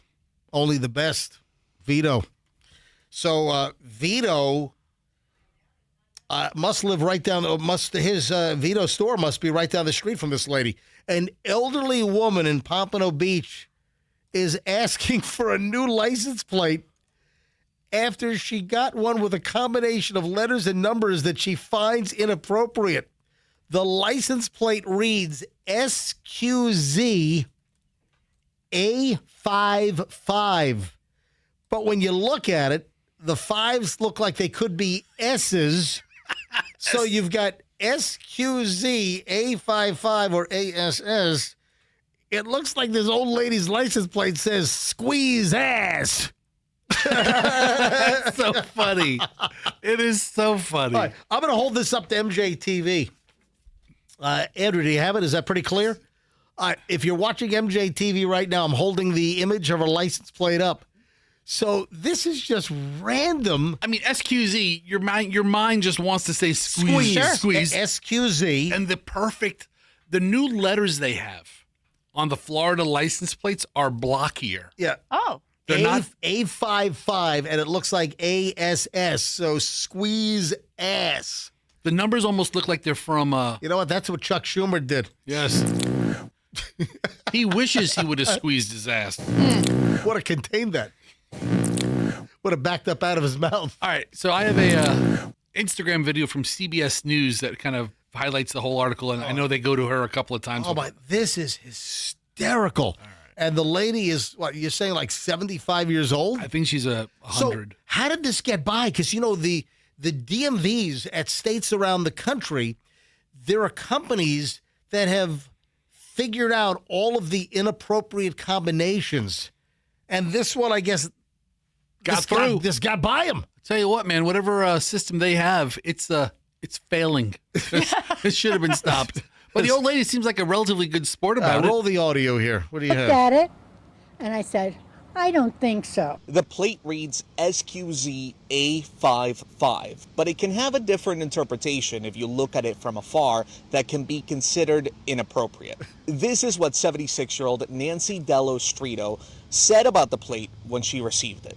I don't think a woman that lives in a senior community that's going to be 77 years old next month will be driving around with what this plate has to say. Squeeze ass. Tally between her friends at her retirement home here in Florida and her family, and back so to her. far the count is 16-1 to keep the current plate. But that's good for 10 years. Good. However, if she is unhappy with it, Broward County has said they will replace any plate deemed offensive for free. I can handle it if I get a few honks here and there. Actually, being over 70, I might like a few honks. Imagine you go to the DMV. Anyway, I think that's it. So, but yeah, the old lady gets it. Like, we once had a plate, and I kept it. We had a plate DVL 666. Yeah, that's appropriate. No, we never had that. You played it, you kept it, and lived up to it. You know, we've got to get a new license plate. Do we? Yeah. Next renewal, next summer, our plate has now hit, I think it's July. My plate renewed on my birthday back in January, and our plate hit 10 years old, I believe, this month in July. So next renewal, I mean, there's nothing wrong with our license plate. Yeah. There's absolutely nothing wrong with the plate, but we're going to have to get a new license plate. Yeah, just skip that process. You have to get a new one every 10 years? Yeah. So every 10 years, you've got to get a new license plate for some reason. So I know my plate by heart. I like my plate, but going to lose our plate next. When I renew January of 27, so coming up in January, I'm going to have to get a whole new license plate. Yeah, the new letters makes it easier for all of the I want to get cameras. I want to get SQZDIK. You know what? This one happened randomly. I'm sure that one's out there. D1K. Oh, D1K. Yeah. Yeah, there we go.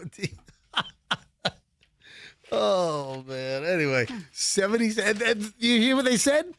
16-1, the people in her retirement community say that she should keep the squeeze ass license plate. I think you should keep it. We just had a survey over at the bingo game. Over at the shuffleboard courts we were there you talking go. about. That's even better than the bingo game. Your ass. I love when you squeeze your ass on the shuffleboard courts. Oh, man. So, Michelle. Yeah. Do you know that the cosmetic procedure addiction risk is higher than gambling for women, according to a new study? Wow. Yeah. So women get addicted to cosmetic procedures. So details, a cosmetic touch-up may carry more addictive pull than its routine image suggests. In a new study, 6.8% of women showed past year signs of moderate to severe risk for addictive cosmetic procedure use, a rate higher than gambling and gaming and other addictions among women. This was a study recently done. This was done in Israel, actually, at Hebrew University, but, it's westernized. I would imagine it would be about the same. So they're saying that for women, an addiction to having cosmetic work done is greater than other potential addictions. I mean, I could see where women especially, would become addicted to it because they're constantly, shown images of what you're expected to look like or normalizing some, no wrinkles and fluffy duck lips or, I don't know, whatever. It always starts small, too. Yes. They go in for that's totally true. I'm just going to get my eyes done. And then you get the eyes done. And then you get the chin done. Yep. And the neck done. And before you know it, you're getting a whole facelift. And you look like a piece of saran wrap stretched over a meatloaf. Yeah. There is a woman, and you know what? I wanted to leave a comment, but I'm like, you know what? I don't want to be mean. There is a woman that popped up, and I mean, she's got like 400,000 followers on Instagram, and I forgot her name. There's a woman that popped up, and she was pushing some kind of healthy diet plan. It was something health related, and she looked like freaking E.T. I don't know what her cheekbones, and I don't know. I don't know what was going on. She's trying to talk about being healthy. She looks like, I can't even tell you how unhealthy she looked with all of the cosmetic procedures. She had like blown up Gore-Tex lips. And then she had the cheekbones like just below the eye socket. They looked like these nubs. They look like parking curbs. I don't know what was going on. I'm like, oh my! And people were like really just letting her have it. And I was like, I was getting ready to write something. You know what? No, I stopped myself. I'm like, wow. But yeah, I stopped myself. Oh. But somebody was. I saw one comment. I ran as fast as I could to the comment section. Seriously, that was one of the comments. And, there are some people listening right now that you probably know who I'm talking about because I know she's on Instagram because that's where I saw it a couple of days ago. And she was talking about some like health trend or some kind of supplement or something, or it was advice about something health related. I'm like, oh my God, you're the most unhealthy woman. And she looked to be in maybe her early to mid 40s. But she's just totally effed up her face. Did she also promote a cell phone program? You know what? She had a bag of Reese's Pieces. Eat the phone. Elliot. Yeah. By the way, it's not how do you say Reese's? Hold on. Say, you know what I'm talking about? Yeah. How do you say that? Reese's Pieces. Hold on. What? Reese's Pieces. Yeah. So people call them Reese's Pieces. When it's Reese's Pieces. But people want to call it Reese's Pieces instead of Reese's. Well, it's a double E. Pieces. So normally when you see a double E, you would say, Pieces? No. What's your Reese's. sign? Pieces? Okay. All right, no. I wasn't saying that word, obviously. Pieces. No, but people listen to when people talk about Reese's Pieces, and most people totally, completely mangle it up.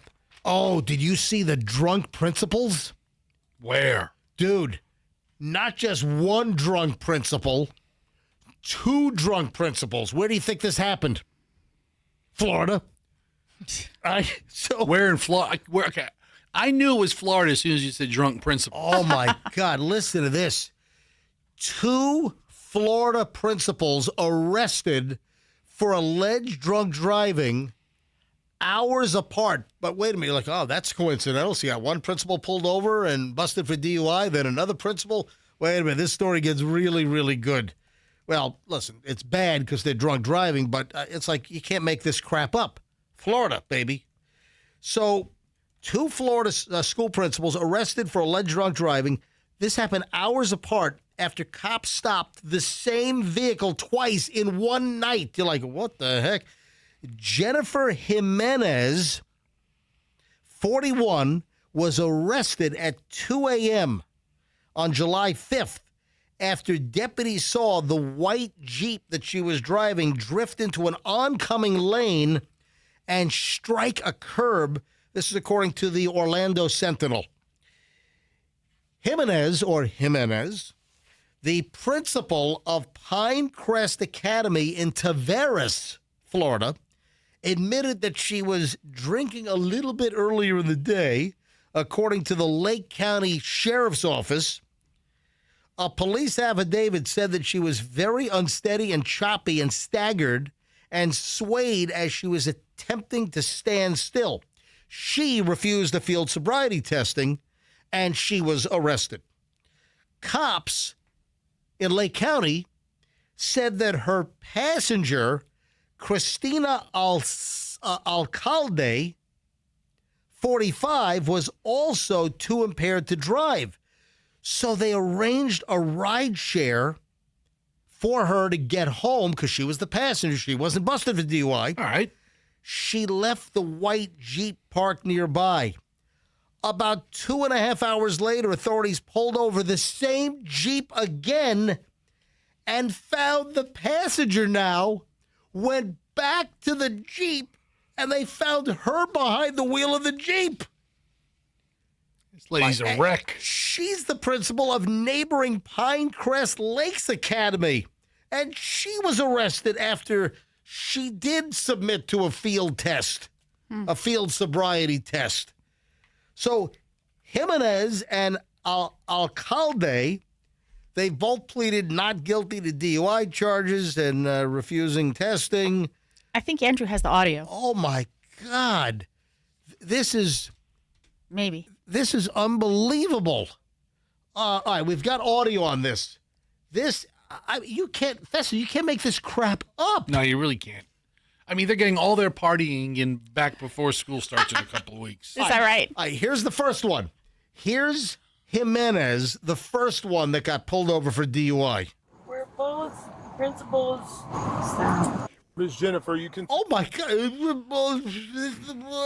Do you hear this? We're both principals. Stop. Miss Jennifer, you consumed any alcohol today? Because I can smell it. But... Yes, I have. We are both high in the totem pole of, education and our workforce, so it's hard, and we're both married to police officers.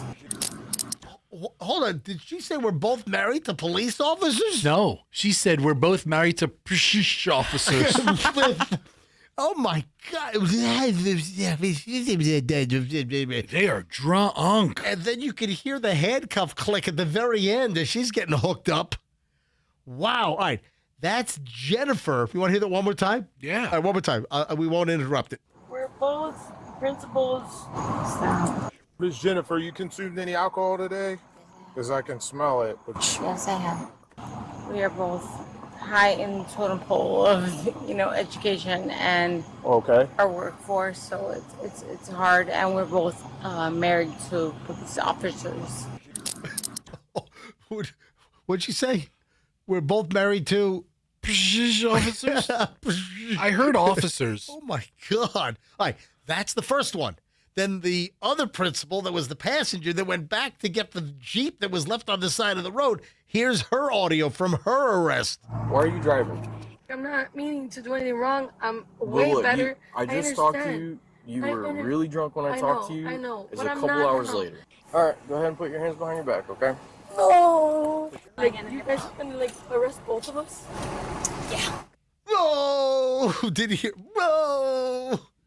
I'm sure their police officer husbands aren't too happy with all this. No, I think their officer husbands are very disappointed in their decisions. They didn't make good decisions that night, did they, Michelle? No, those were not good decisions. Oh, my God. Can you imagine?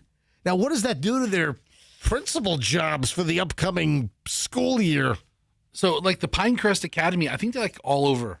I think it's like a large, I think there's one in Land O'Lakes. Like the McDonald's of private schools? I think it's like a group of schools all named Pinecrest and then the city. Oh, interesting. So, I don't know. Maybe they'll just get demoted. We'll make you assistant principal. Hey, Michelle? Yes. Your topless photo is igniting my Instagram. Have you seen Michelle topless? I have. What did you think about Michelle's little shirt switcheroo? Was that impressive? Yeah, I was impressed. And the way, how fast you did it was crazy. It was like he sped it up. Oh, no, that's real speed. Wow. So people are loving this, Michelle. Let me see how many views this has already. Lots of changing in cars. Yeah. Oh, I posted this yesterday morning at about, 6:20, 6:30. It's got 20,700 views already. Michelle topless.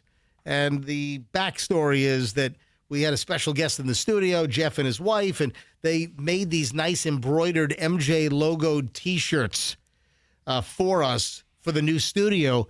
And they wanted to come in and see the new studio. And Michelle said, hey, let's bring the shirts in. So Michelle brought in my shirt, which I never got a chance to put on. But Michelle originally put my shirt on, the MJ one, which was too big. And then I turn around and she's like in the corner here. This is like literally like 30 seconds before the show was supposed to start yesterday. And Michelle's behind me here. And she's like doing this shirt. So she's like, hey, are the cameras on yet? Can anyone see me? And she ducks down behind here and she's taking off one shirt and putting the other one on. You see her back and her bra straps. But it was very impressive how you were able to put the new shirt on and keep the old. I mean, it's a technique. I mean, honestly. But you know what? They brought Bailey something too. Yeah. A little gift. But you might want to see what's in there. Hang on. We'll do that in a sec. If you want to see Michelle topless, if you want to see her skill in removing a shirt while not showing her front, just her back, go look at the video. It's on my Instagram. It's Certified MJ Radio. That's Certified MJ Radio. And you know, it's a little bit of clickbait because the headline on the video tile, Michelle topless. Is that what caught your attention, Bailey? Yep. Michelle topless. Oh. First thing I saw when I woke up yesterday. Oh my gosh. Are you serious? You opened your phone? I opened my phone and I saw that and I was like, huh.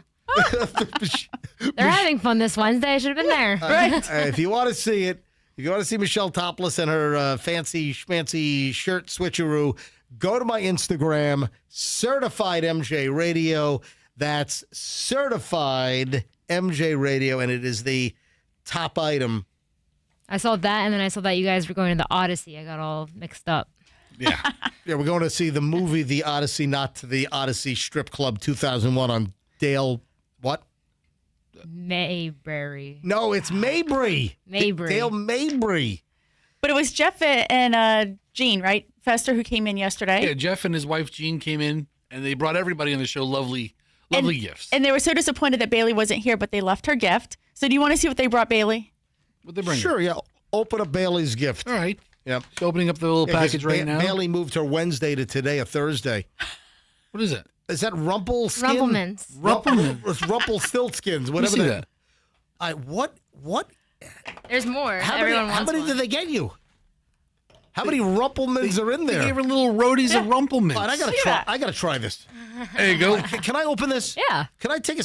It's a cinnamon whiskey. Cinnamon whiskey. I mean, how many? He got you like 7 of them. Yeah. Hey, is there anything in the Beasley employee handbook about drinking live on the air? No, we'd lose like 6 employees. Oh, that's right. When Orlando and Meredith came down during Cinco de Mayo, they brought the tequila. Yeah, we got all tanked up. I hate tequila. I do not like tequila. Maybe you like Rumplemans better. Hang on, I'm gonna open this thing up right now. Is it like Fireball? Fireball. No, it's like it tastes like mint. It tastes like mouthwash, probably. Yeah. My Listerine probably tastes better than this Rumplemint. What was it called? Rumplemins. Rumplemans, but it's cinnamon. Oh, man. You know what? It smells like Big Red. You know what? Kiss a little longer. Take your time a little longer with Big Red. Bailey just gets drunk at McDenton's a little longer. Exactly. Falls down a little longer. Bumps and hits her head. Throws up a little longer. Yeah. Stop. Just don't drive a little longer. Yeah, no. Don't do that. Take a sip. Take Wammos instead. You take what? What? Wammos instead. Is it Waymo? Waymos. Not Whammo. They They made the slip and slide and the frisbee Whammo. The Waymos will be called Whammos once they start hitting things. From Whammo. Remember the commercials for Whammo toys? Slip and slide. Yes, that's what I said. Slip and, yeah. All right. Yeah, this smells like Big Red. All right, let's give it a shot. Hey, give me the Big Red jingle, would you please, Andrew? Put that up there. Oh, man, you're terrible. Oh, God, this sucks. Oh, my God. Really? Oh. Okay, I got to try it. Give me yours. Oh, this is terrible. Oh, my Ugh. God. But Bailey likes it. Just, you know what? Just let me chew a stick of Wait, it just tastes like mint. No, I'll tell you what. Let me chew a stick of Big Red and pour rubbing alcohol in my mouth. That's about the same effect. That is awful. Sorry, B. Yeah. I love whiskey. It's like it's just like a little cinnamon-tea flavored whiskey. Like a schnapps or something. No. It's more like a schnapps. It's awful. Tasty. Is it tasty? Give me the cap. All right. I owe Bailey a little bottle. Michelle, I gave her my bottle back. Don't try to make Bailey feel better that she and her friends guzzle Rumpelmins. I don't think they guzzle it. I don't know if guzzle is like the right word. How do you for drink that, Bailey? Do you put it in a mixed drink? Do you drink it like in shots or? Instead of it's called a green tea shot. Instead of doing Jameson, we do Rumpel. Oh, you know what? Somebody give me some. So it's like a minty tea. It literally tastes like a mint tea. Give me some Elijah Craig barrel proof to fix that taste in my mouth right now. God. Man, I got some A17 and no, I got what do I? I don't know. I got what is the good stuff? I got the B17. I got like Michelle. We've got like 9 or 10. We got like 9 or 10 bottles left of the Elijah Craig barrel proof, the B17, which that was the big award winner right there. Anyway, thank you to Jeff and Parrish for getting Bailey drunk. Yeah. Yeah. A little later this afternoon. Can't wait.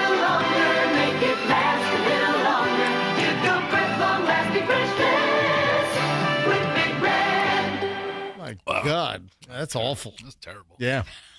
And I'm a whiskey and bourbon fan, man. I'm a Scotch whiskey guy. I'm a Kentucky bourbon fan. I'm a rye fan. Then that's. That's right. You can put this in your coffee instead of the creamers. Yeah, no thanks. Wow. Hey, Fester. Yes. You be losing. What am I losing? Or well, yesterday you were losing. You might be about even right now. Oh. You know what I'm talking about? Yeah, I'm even. Let me check the... Yeah. Oh, look at this. Fester knows exactly what I'm talking about. We knew it was going to do this. Yeah. Well, we didn't know it was going to do this. We knew it was going to do this. I'm actually down $13. Well, here's the thing. Wasn't there a rule? Fester was explaining this to me, and I did read it on Reddit yesterday, that you couldn't then resell it for like some outlets had 15 days, some outlets had 30 days. Yeah, and so now we've passed that time, so people have been able to engage in trading. All right, so what are we talking about, Fester? The SpaceX stock. Yep. So SpaceX dropped below the $135 a share IPO initial public offering yesterday. Would go to let's see. The market opens up in about 37 minutes at 9:30 Eastern time. Let's see what the pre-trades are right now. Let's see where ticker. Yeah. All you gotta do is just type SPCX. It'll come up. SpaceX is SPCX, and it's at 135. Yeah, literally right now, prior to opening, after hours it was at 133. So it's climbed to 135 right now, and. No, hold on. 135 was yesterday's close. I'm sorry. Okay, yesterday's close. So it's now right now on my Robinhood account. Gotcha. It's at 133.98. Okay, I stand corrected. So it closed at 135 yesterday, which is 27 cents above, which was the IPO. The IPO price. And now the after hours, the pre-market right now is at 133. So what's going to happen to SpaceX when the market opens in 36 minutes from right now? Look, man, not only me, but a lot of the folks who were awarded stock by the company had to wait 30 days. I think Elon has to wait a year before he can is that right? Unload his stock. Right. You know, he's not a trillionaire anymore on paper, I don't think. Yeah. He's really upset about that. He's missing meals. But to your point, like maybe some of those people did try to offload some stuff because, hey, at that number, they're still millionaires. If I have a couple of million shares or a couple of tens of thousands of shares by working at SpaceX for the last couple of years, and I'm like, the janitor. Yeah. I'm not playing the stock market. I don't care. Get me out. I'm living on the beach in Mexico for the rest of my life. 8:55 at the MJ Morning Show. When we get back, the 9 o'clock hour is on. Michelle found a whole new list of class action settlements, Festa, that you can sign up for with no proof required. Dude, I'm legit thinking about opening up like just a bank account and only using that number to apply for these. So, folks, are you ready for the next batch of class action settlements that you can join? Just get a check with no proof required. All right, hang on. We got that coming up. We got a lot. The 9 o'clock hour is always a loaded hour for us, and it's next on the MJ Morning Show here on Q105, 104.7 FM, and we're back here in a minute. So if you're shopping for that engagement ring or a milestone anniversary ring, have I got news for you. Make sure your curiosity is satisfied regarding lab-grown diamonds. So engagement ring, you've got two ways to go. You know, a diamond ring. You've got two ways to go. You can go natural diamond or you can go lab-grown. And if you'd like to know more about lab-grown diamonds, International Diamond Center is your first and only stop. So IDC has been the local trusted diamond expert in the Tampa Bay area for a very, very long time. They'll walk you through everything, through the new landscape of the lab-grown diamonds, the positives, what are the downsides, and then you can decide whether you want to go natural diamond or you want to go lab-grown diamond. And you're going to get the best price, best quality at IDC, International Diamond Center, IDC. You know, you got the big box stores, you got the big national chains. Listen, they can't touch what IDC does. Family-run operation for decades now with the total connections directly to the big diamond folks. You know, they avoid the middleman. I mean, IDC is the middleman for, like, some other places, actually. So go to IDC, get educated, and get the diamond of your choice, real or lab-grown. IDC, Tampa, Clearwater, Lakeland, and Sarasota. And tell them that MJ sent you. Two college brothers moving and storage will move you with grace, with ease. Easy peasy college bros, man. Let me tell you right now, you got other college names that are out there doing various things. You want to make sure you have two college brothers. So why they called that? Well, because Wade started this moving business when he was up in Gainesville in college. That's the whole foundation. As a college kid, they started a moving company. That's where two college brothers comes from. So if you have to move, maybe being evicted. No, listen, if you're moving to a new condo, a new apartment, new house, whatever, you want two college brothers. If you know someone that's moving, you want two college brothers.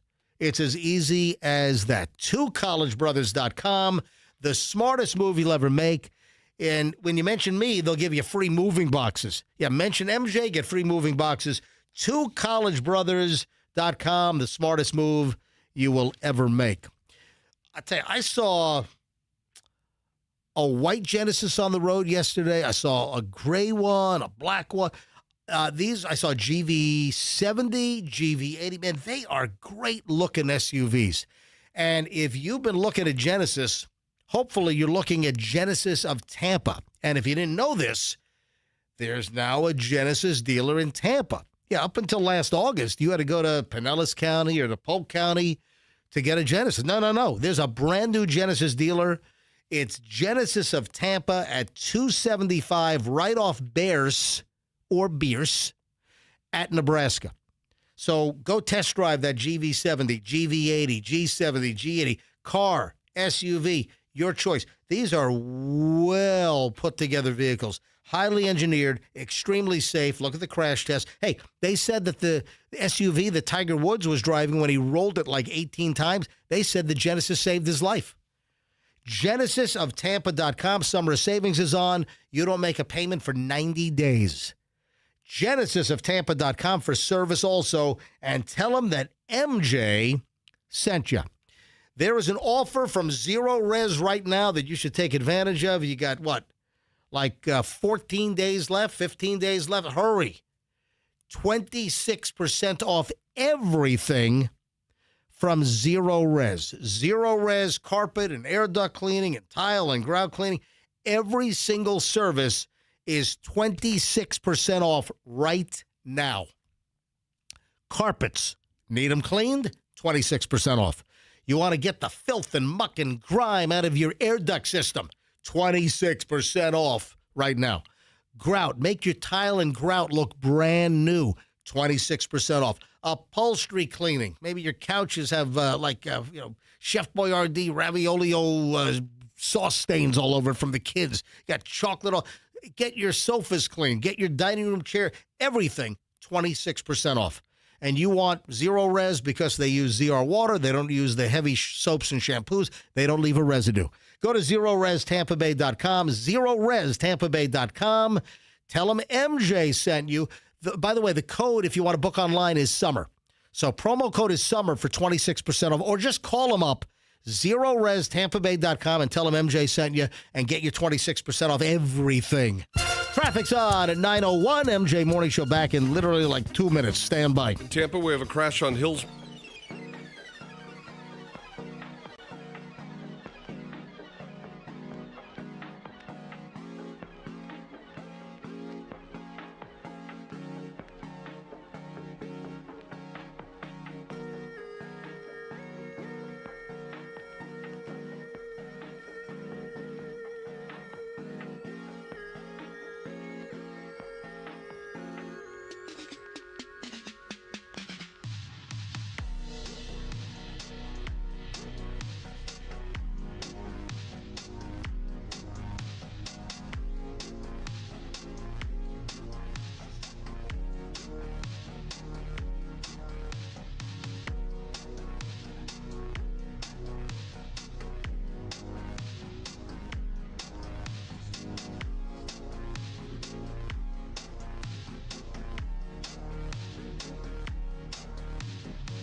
Yeah, we don't know. But you're not really a mix master, so that was terrible. What? No, hey, Andrew, can you get the engineers in here? The mouse is not working, and I put a new battery in, and it's all like the pointer, the arrow's all freezing up on the screen, and it's not moving around right.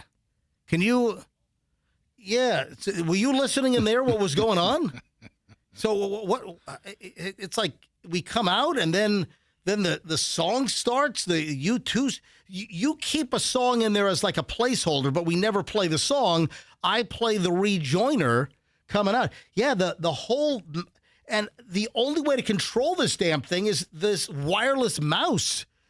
And if the wireless mouse doesn't work, then I guess I could have shoved the pots off, but then I would have had dead air because it would not let me click the rejoiner, which anyway. What you thought? All right. Anyway, get Max or Chris in here. The wireless mouse is not doing its job right now, and I even changed the battery out earlier, so it must be the actual mouse itself. All right. So it lasted what? Lasted 7 months, right? 8 months. Yeah. Anyway, all right. Welcome back, MJ Morning Show. Oh, I've got a classic crotchety old man coming up in just a matter of moments here on the MJ Morning Show. Why? You'll find out in just a second, so please stand by. Now, I've got the list fester for you. Now, what no-proof class actions have you joined thus far? Wasn't there one about, like, hot dogs? Okay, I haven't joined any of them. Oh, I thought you did. I know. I have an interest in them. I'm fascinated by I thought you did the beef one. There was a beef one. Yeah, I remember okay, that's right. So a couple weeks ago, there was one where you could say that you bought beef sometime between 2016 and 2024. That's right. Beef, it's what's for dinner. I went to the website and filled out the information. Beef, it's what's for fester. Have you gotten your money yet? I haven't seen a check come in the mail or anything. And how much beef money are you expecting? Oh, well, listen now. It's 35 cents. So, okay. Yeah, I don't know what the payouts are, but there are people on Instagram who all the account is them talking about no proof class action suits. Yeah. The money gets allocated to this fund. It's going to go somewhere. Right. Why not you? Why not you? Apply for it, and then you send them your banking information, and they'll make the deposit in. Well, guess what? Michelle stumbled across best class action settlements you can still claim $$ for July 2026. So they went through the settlement database this week and filed everything I qualified for. These are open right now. Do you realize that you can bring in extra money just by joining class action lawsuits where you maybe never had any interaction with a product, you never bought it, you had no issue, there's no proof required. All you got to do is say, yep, I'm part of the class. So here we go. Derek Dermatology pays up to $75 per household to anyone who visited their website. No proof required. Derek Dermatology. You know what? I visited the Derek Dermatology website. Isn't that name up to $75?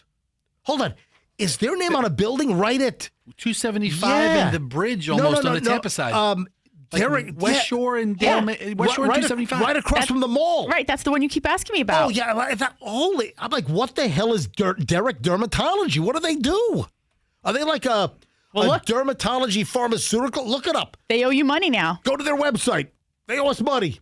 I just went to the website. I'm good for the money. Yeah. Yep. All right. So hold on.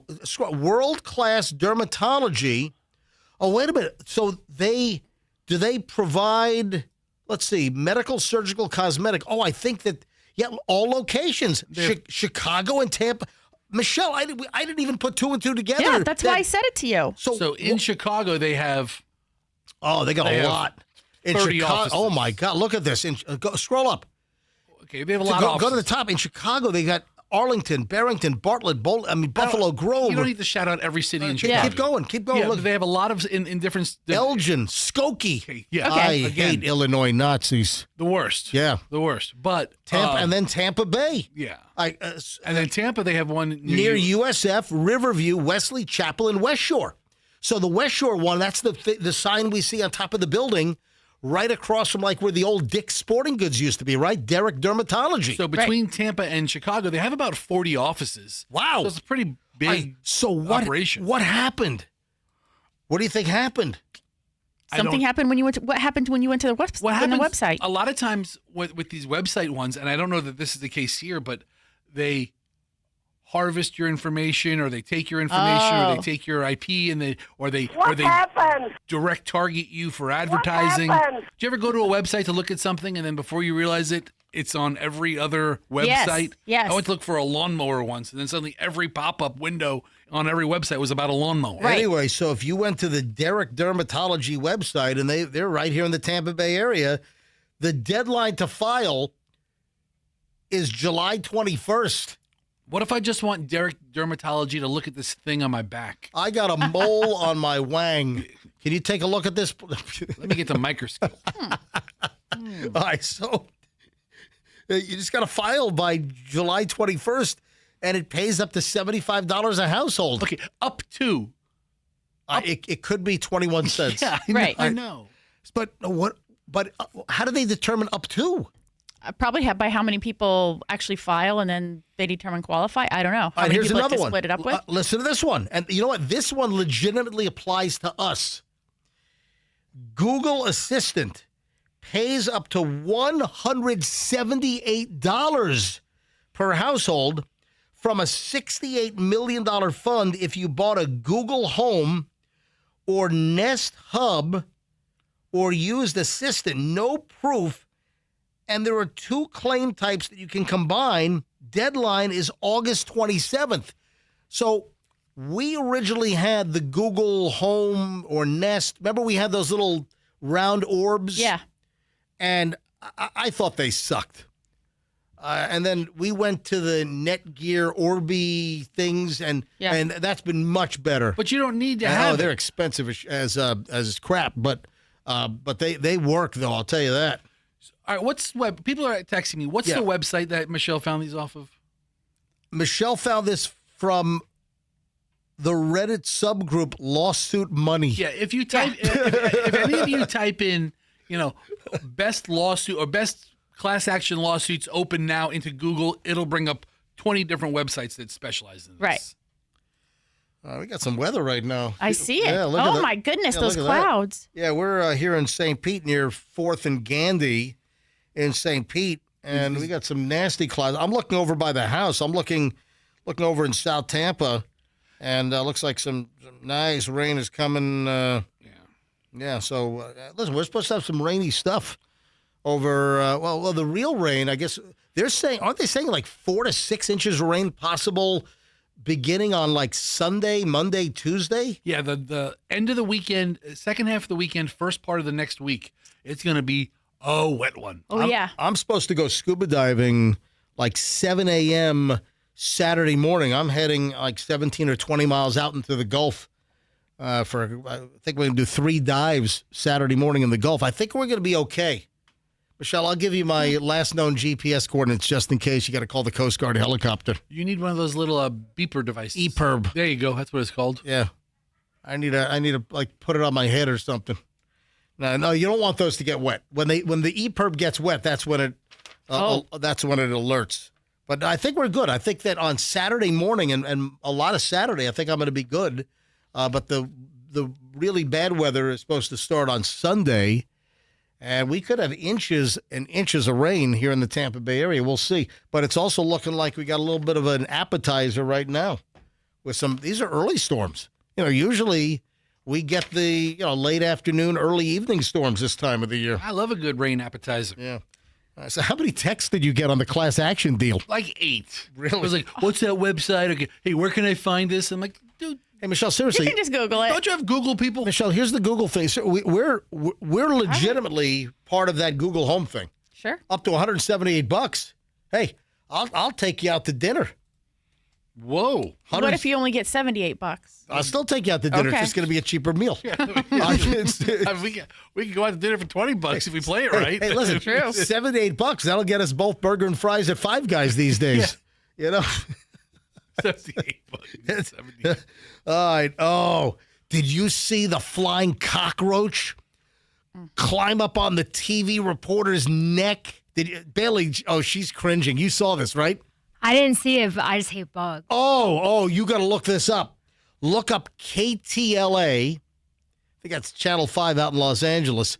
Look up KTLA. It's a Death Star station. Look up KTLA reporter cockroach. She's doing a live shot, and this massive bug, a flying cockroach like the size of a Buick. I mean, as big a one as you can think. I mean, this is as big a. This is God. And Does she not feel it? It looks like it's about to climb down her cleavage because she's wearing like a low-cut V-neck dress. It landed on the kind of like the neckline of her dress. Oh, right? yeah. Then it crawled on her breastplate, her chest plate, in her body, and then it crawled on her microphone, and she's just looking at the camera doing her read.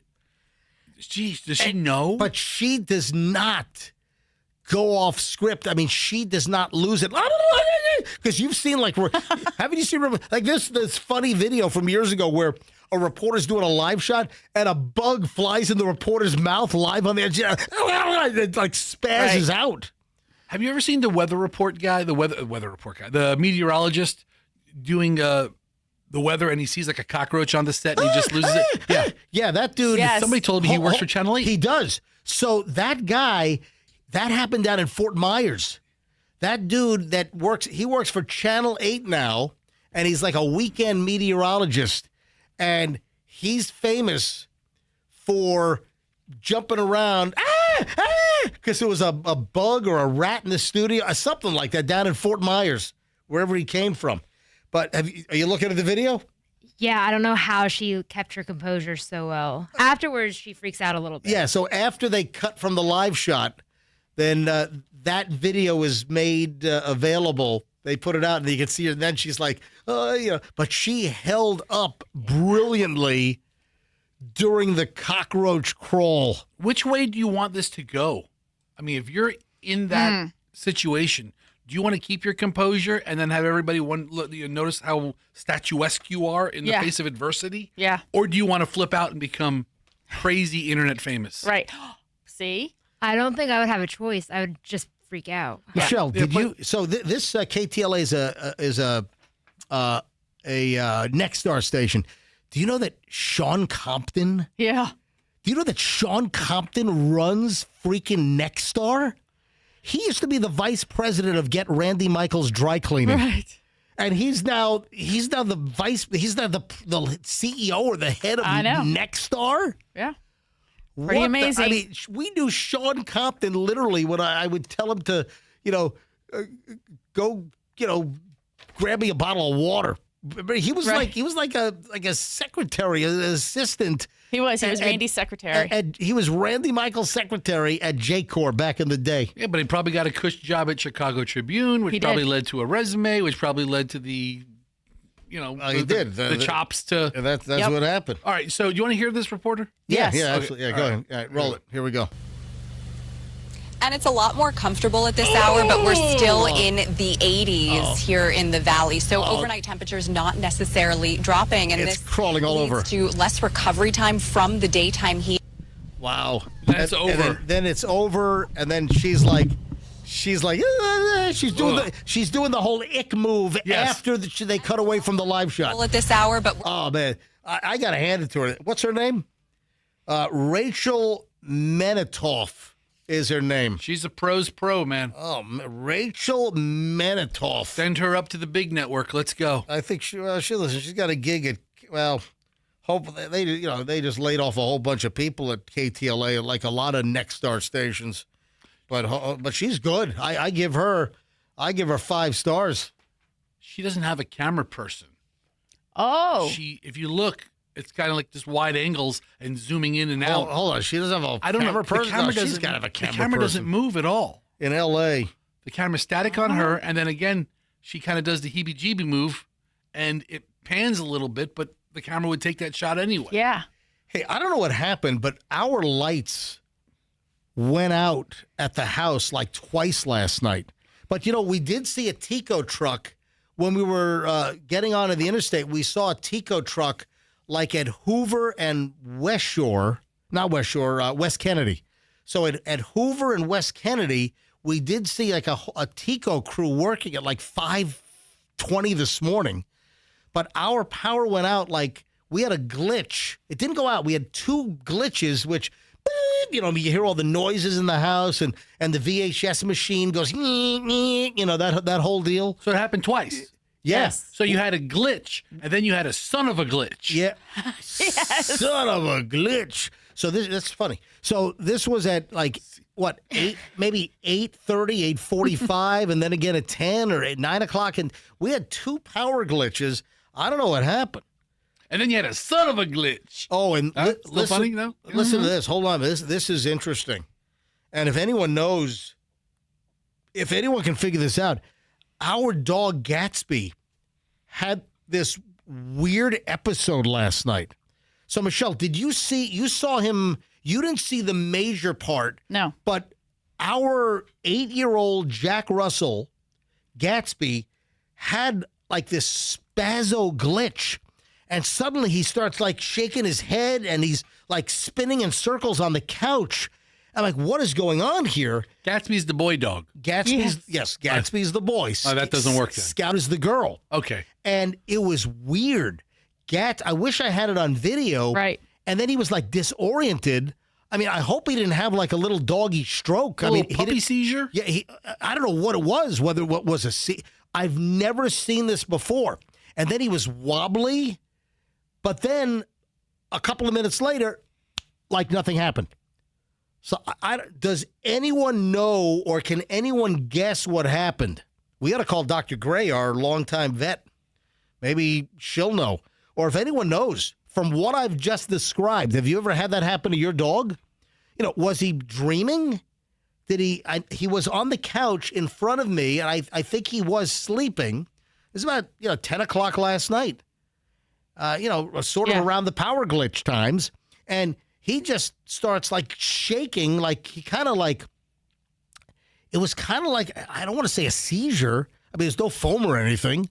I don't know if dogs foam, but, listen, I'm just saying and it was just weird.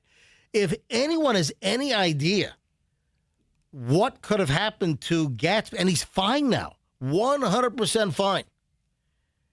And I, tested him out. Hey, sit. He sat. Give me your shake, for a treat. He was fine. Different shaking than what he was doing before. But he was like vibrating. It was weird. If anyone has any idea, I'd love to talk to you. 800-990-1047. If anyone has any kind of on-the-fly diagnosis for Gatsby, 800-990-1047 is how you get in. Let me grab a call here quickly. Cindy in Sun City Center. Cindy, hi. You're on the MJ Morning Show. Hey, morning, MJ. How are you? Doing well. What's the story? So I've had dogs that have had this issue, and it is sort of like a seizure. It may not be. I've had a dog that had grand mal seizures before. Yeah, those are bad. And then I had another dog. Grand mal, moy mal. Yeah. Mm-hmm. And then as my other dog that I used to have, she started having little mini seizures every now and then as she got older, when she got older. And it was kind of, she just like start shaking, she'd lose her balance. And then after a few, maybe 30, 40 seconds, maybe a minute, she was fine. Yeah, he snapped back, and even this morning, he was fine this morning. I was worried. So you think he might have had could it be just a one-off seizure that will never happen again? Or is this indicative of... It could be. I had it happen to another one of my dogs recently, and they said just to watch him. If it happens more than, any more than that. I've never seen this. This is a one-off. First time I've ever seen it. It happened. Yeah. Cindy, thank you. How old is Gatsby? Gatsby's How old is he? 8 years old. Yeah, my dog that just had one recently, he's like 10 or 11. Yeah. So it can happen as they get older. All right, Cindy, best of luck. And listen, thank you for calling. I highly appreciate it. Let me grab David in Tampa. I think David's got a different take. David, MJ Morning Show. Hi. Hey, guys. Yeah, our dog does that, but he's dreaming. Like, his lips will quiver, he whimpers and whines, and you can tell he's, like, running because his legs are kicking. So our female dog does that. So Scout does that, and... Yeah. Gatsby does it too. So but But I think what you think you saw was a little more than that. He was not. He was awake and spinning around like. I thought you said he was asleep. Yeah. No, he was asleep and then got up and started spinning around in circles and seemed disoriented. Was Or asleep. maybe you had a weird dream. Sometimes you have a weird dream, you're disoriented when you wake up. Yeah, I Could've don't been know. That's what I'm trying to ascertain here. All right, thanks. Appreciate the call. All right. Andrew's talking to other. Am I taking the other calls or no? All right, Andrew's screening more calls. All right, if there's anything pertinent, I'll take it after the break. 800-990-1047. I'm just a little concerned for Gatsby. When we get back, the final chunk of the MJ Morning Show here on Thursday is next. Oh, it's the big Odyssey day for us. We're going to see the Odyssey at 2 o'clock this afternoon. The new big Christopher Nolan movie. All right, back in a second. Don't move. Final chunk MJ Morning Show, which is my favorite of the day. Best content is next here on Q105, 104.7 FM. You can bank on Banco. That's not just a slogan. That is a guarantee. I'm going to tell you right now, I'll put my name on You Can Bank on Banco. Why? Because I've banked on Banco many times, and Banco has never, ever let me down. If it has been, let's say, a year since you've had your garage door serviced, what are you thinking? Come on. It's the largest moving object in your home, and it needs annual maintenance. Be ready for hurricanes. Be ready for power outages. Our daily deluges, typically in the summertime. Ensure your garage door readiness and safety. And how about getting a LiftMaster garage door opener with battery backup from Banco Overhead Doors? They put in new LiftMaster garage door openers in my house a couple of years ago because, I was doing commercials for Banco and mentioning LiftMaster. So they put in 4 new units for me. They comp them because, I'm talking about the product all the time, and they're fantastic. I mean, I have the state-of-the-art ones where you've got the video camera, and it takes video every time the door is opened or closed. It's all app controlled. If you're on vacation and you're like, oh, my God, did I leave the garage door open? Just check your app. And if you did, hit the button.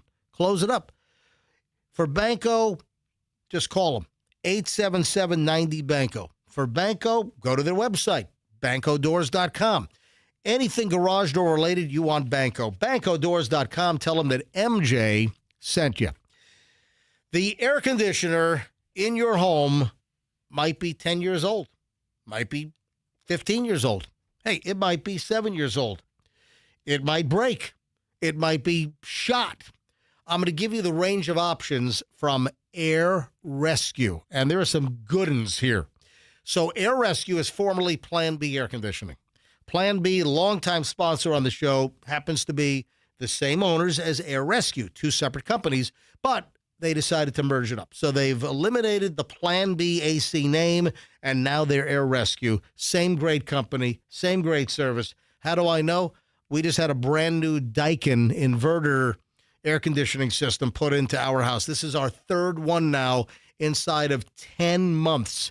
We've had 2 replaced in just the last month because these old systems are going down and the parts are ridiculous. And I'm not throwing good money after bad. So we're just walking away. So Air Rescue's just put in 2 new Daikins in the last month, and we had 1 done about 10 months ago, and they're fantastic.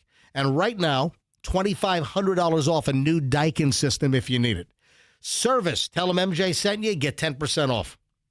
You want a new Daikin system, $2,500 off now for the month of July. Hurry, airrescue.com. That's airrescue.com. If you're looking for a Toyota car, truck, or SUV, I'm going to tell you right now, I've got you covered. We're going to make this totally easy. We're going to make this convenient. We're going to make it a great car buying experience. Why? Because you're going to Miracle Toyota. If you're in Polk County or even surrounding areas, make the trip to Miracle Toyota in Haines City on 27. Every day is a miracle at Miracle Toyota. And one of the reasons why is the summer of savings is going on right now. You've got your eye on a car, truck, or SUV. You got a Toyota pickup you like. You got an SUV. Maybe it's a Sequoia. Maybe it's a 4Runner. Whatever you're looking at. You go to Miracle Toyota. You buy that thing, no payments for 90 days. It's the summer of savings. great pre-owned selection. It's a family-run company, Murphy Automotive. We know Mike Murphy personally. He lives in my neighborhood. It's Miracle Toyota, Haines City. Tell him that MJ sent you. Traffic's on at 9:30. Hey, Andrew, tell the calls about my dog to hang on. We've got more calls coming in. We'll grab a couple more, and then we're back here in seconds. MJ Morning Show, Q105, stand by. In Tampa, we have a crash on Hills.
All right, just quickly, I'll take a couple more, then we got to move on. We have a very busy final segment here on the MJ Morning Show. Please drive carefully. I'm looking at the radar. Oh, I've got a complaint email on you, Fester, just came in.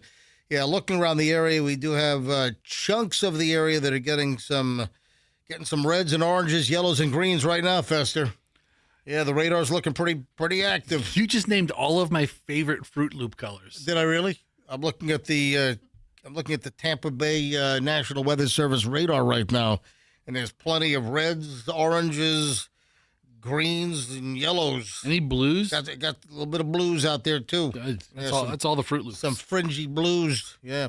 All right. So if you're just tuning in, last night, just doing some show prep. We're in the living room. Gatsby's over on my side. We have two couches, coffee table, and Michelle's on one side. Gatsby's kind of sleeping on my couch, and then just starts jolts awake and starts like kind of vibrating and like weirdly like spinning in circles on the couch. I'm like, what's going on? Did he just have a nightmare? Just have a dream?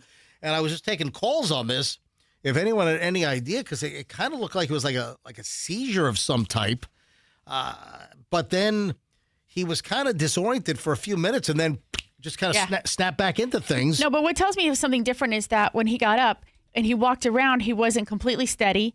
And then also he kept shaking his head like, when something happens or they get a funny flavor or if they, bump into something and they shake their head to clear their head. He did that several times, right after that. It was very, and then he very seemed strange. like, who are you guys? Until, about a minute or two later, then he realized who we were.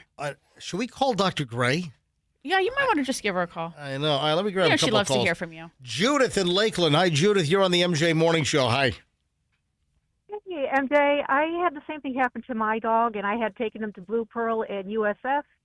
They said that it probably was a mini stroke, but they weren't sure or what caused it. I took him to Orchid Springs Animal Hospital. They found out he had high blood pressure.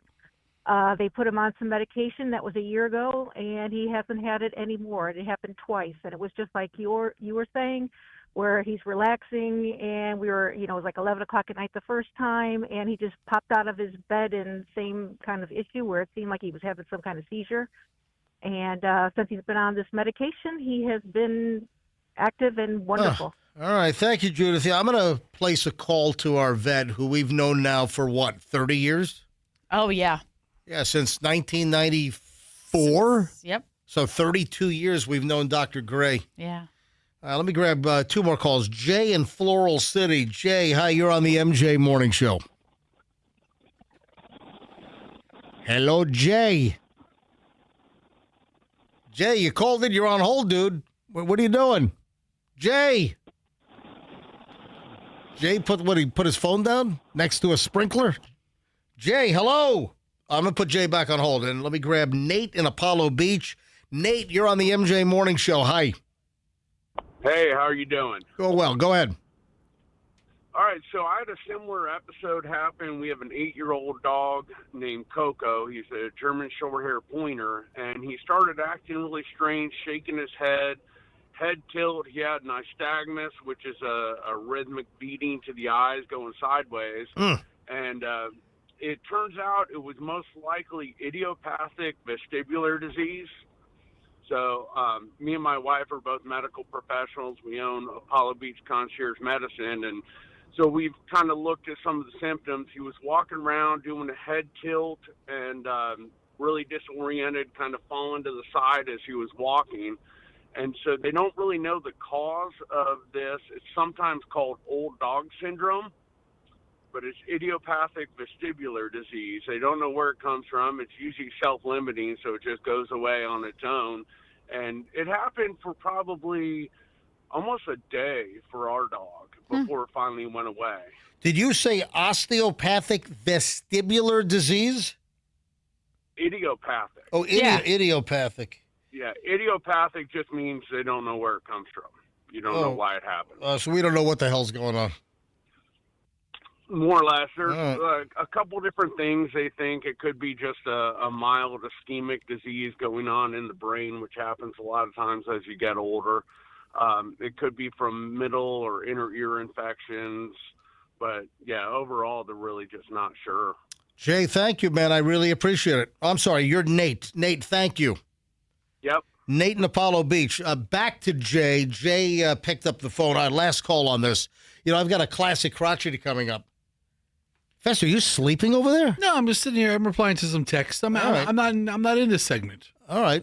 You're going to calls here. I mean, I'm not talking about dogs. Jay in Floral City. Go ahead, Jay. Good morning, guys. Unfortunately, I hated to hear about your puppy dog. Did you get a chance to look at his eyes or when he was in this little dark shade of area? Yeah, this episode. You know what? I did not get a chance to look at the eyes. I did not look at his pupils. Yeah, because I have 5 wiener dogs and 3 other dogs.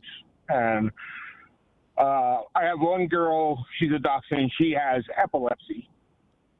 And she takes phenobarbital and Keppra twice a day. But if you notice, if it happens again, that's how it started with her. It was just like a 5-minute deal where she just kind of got that stare and look, and she got rock hard. I don't know if your dog was rock hard. No, it didn't seem that way. But did your dog recover, or what was the story?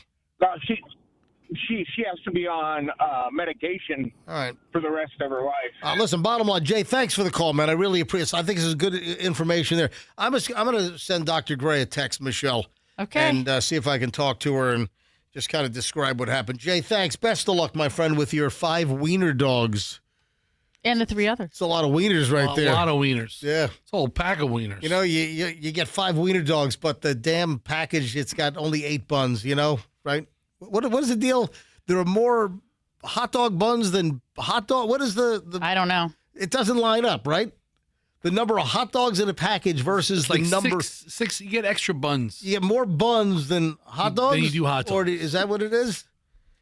All right. Speaking of food, oh, man, this. Oh, you know what? Let me. I got a food story. And Fester, this is right up your alley. I'm listening. But hang on a minute. First, I've got a complaint on you. Okay. Yeah. Headline or the subject line. This just came into MJ at mjmorningshow.com. Good morning, MJ and crew. Subject line. Fester is absolutely useless. Oh. I've been saying that all along. All right. Good morning, MJ and crew. I'm a longtime listener along with my wife, who a few years ago won a Microsoft Surface Pro 8 from your show. Since then, she texts Fester every so often. So the other day, you were begging for Instagram followers, and I told my wife to let Fester know that I don't have an Instagram account, but if you would autograph a headshot for me, I would sign up for Instagram and follow you. I don't use social media usually. It's from the devil. He's got a smiley crying face emoji. Well, Fester replied, excellent, and that was it. So I figured I should appeal to you directly, so here I am. And for an autograph, I will create my first Instagram account and follow you. Sincerely, Dion in Wesley Chapel. P.S. Thank you for all you do and continue to do for me and my family and all of the Tampa Bay area. Sincerely. Well, that's very nice of you. Thank you. But Fester, subject line, Fester is absolutely useless. Okay. Well, is that breaking news? Well, you didn't tell me. All he wanted was a headshot, and he would join me on Instagram. He'd follow me. Yeah. Okay. Yeah, I'm just trying to get to MJ 30K. I'm like at 29,475. So only like 500 and change new followers, and I can get to 30,000.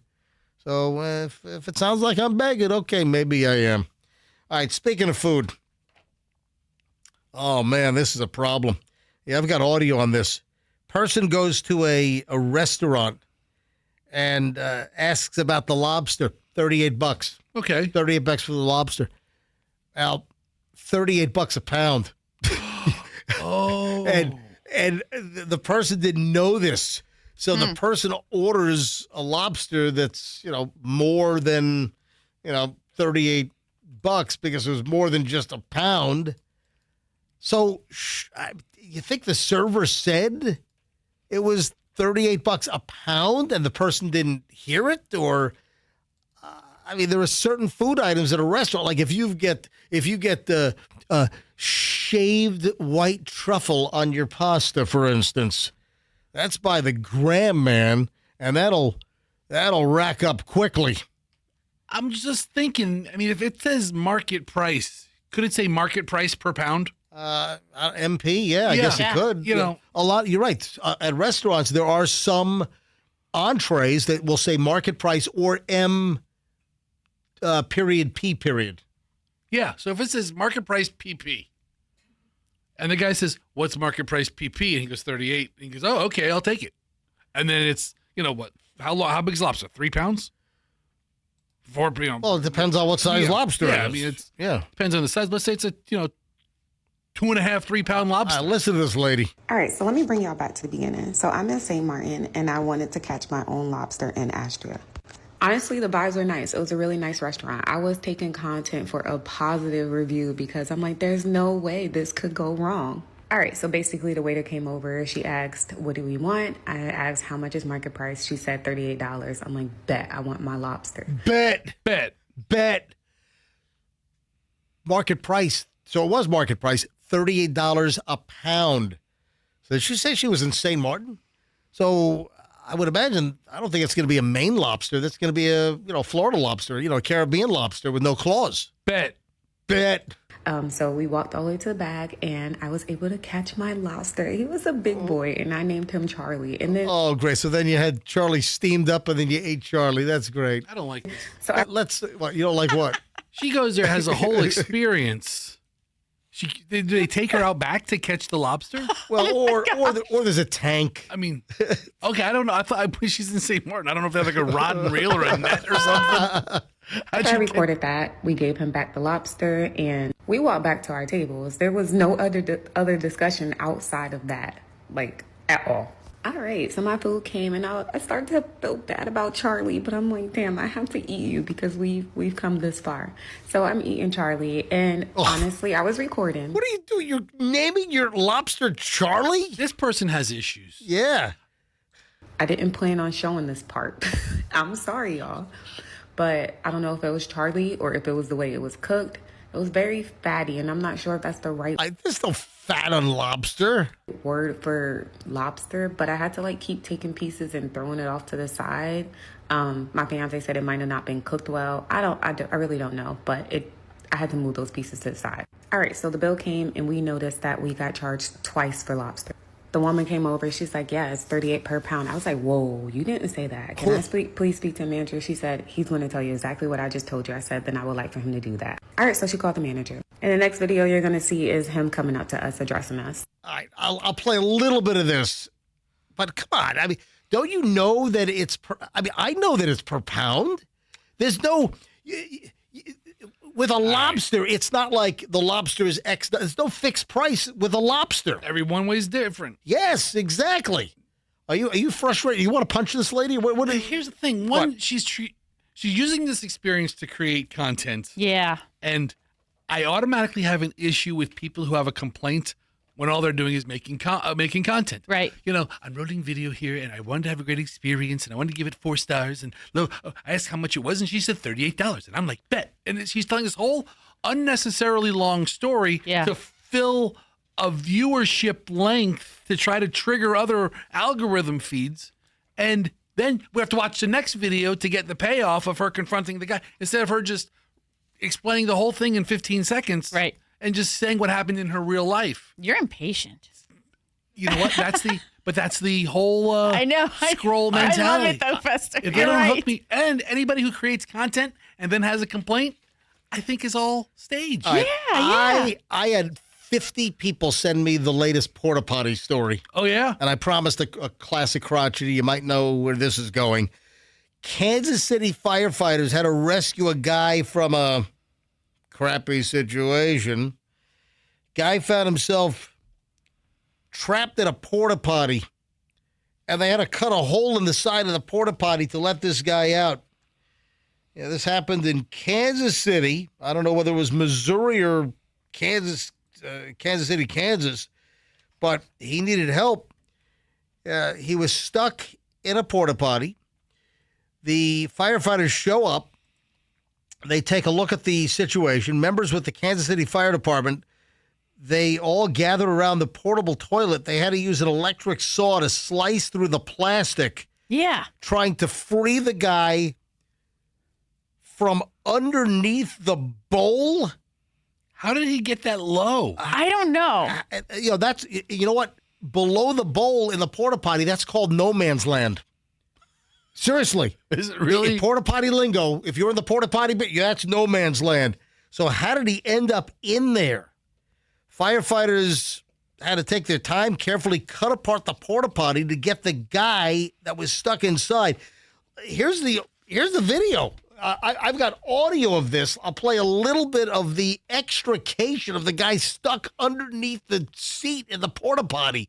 This is like a plastic porta potty you'd find at a county fair. He's in the. Get on out of there. You got your eviction notice. Bro, come out. You're going to get out of there. Watch your self. Get it way back. We're going to cut all the way down. Get way back. And then here they are trying to cut the guy out of the porta potty. Oh my God. Yes. Which reminded me of what famous porta potty phone call? Oh, thank God you've answered. Please don't hang up. I'm stuck in one of the porta potties on the road. How could you be stuck in a porta potty? Excuse me? How could you be stuck in a porta potty? I stopped because my stomach was rumbling. I pulled over to use the porta john on the side of the road. I went inside, did my business, and the turn knob will not release. Oh, I see. Where are you located? I'm trying to turn. Let me out of here! Where are you located, sir? What? Where are you located? I'm on the interstate. I'm in the construction zone. Okay, but where are you? I'm down the road from that big overpass. We're all, I think it's 4. No, 75. 75. You're on road 70. You're on the freeway 75. I can't get out. Who is this? There's a guy in a toilet. You can't get out of the toilet. The knob won't open. The knob, it's all. Where is he located? It's all. Hello? Where are you located? Excuse me? What? Where are you located? I'm on the interstate. Interstate in what? I stopped to go to the bathroom. I know, but where is the bathroom? It's on the side of the road in the construction zone, and it's on the edge of the hill. Edge of the hill? Right. Let me out. Where? I don't understand. What kind of a hill? There's an edge of the hill where the porta potty is next to. Is it our toilet? Yes, it's your toilet. I was lucky to memorize the telephone number before I went in case I had a problem, and I have my cell phone inside. All right, now wait a minute. What? Wait a minute. I barely can hear you now. Yes, what? You're on what street? Give me the street. I'm the one that has all the traffic. I have to know where you're at, otherwise we can't come. I'm getting claustrophobic. Now, what company you're with? Holy bejeebers. I'm not a construction worker. I was driving down the road, and my stomach went a-rumbling. Because when you gotta go, you gotta go. That's right. All right, now, you don't know where you're at, huh? I'm in the construction zone. But we got a lot of toilets. I don't know which one you're talking about. It's got the lines in the road. And I'm hearing traffic. They're coming very close to the porta potty now. All right, well... Actually, a car... Oh, my God, I hear a car coming. Oh! Ow! It knocked me over. The toilet is rolling. I'm going down the hill. Oh, my God, she's falling down the hill.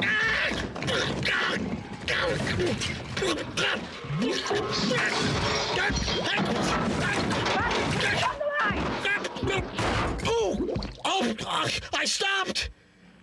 The car hit the toilet. I rolled. Oh, my God, I don't even know where you're at. I rolled down the hill. But I don't know where you're at. Either do I. Now I'm covered with poop. Hello? Yes. I still don't know where you're at. Neither do I. I'm all covered with poop. I'm okay. I know, but I want to know where you're at. I'm a little rattled. Hold on a minute. Oh, hold on. Wait. Hold on. What? Hold. I'll let you talk to one of the men. Hold on. Wait a sec. Door's open.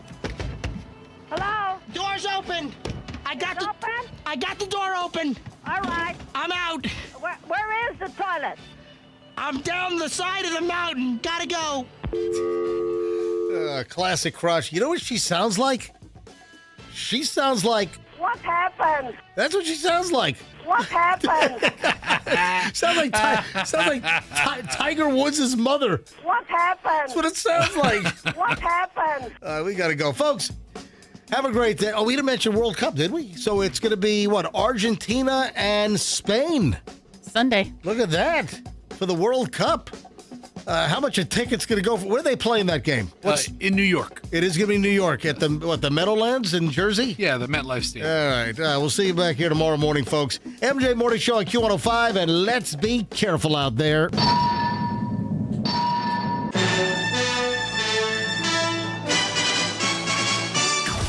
The MJ Morning Show is protected under the laws of the United States and other countries. Unauthorized duplication, distribution, or exhibition may result in civil liability and criminal prosecution. All rights in this work are reserved for purposes of laws in all jurisdictions pertaining to data mining or AI training, including but not limited to Article 3 of Directive EU 2019-790. This work may not be used to train AI. Download the app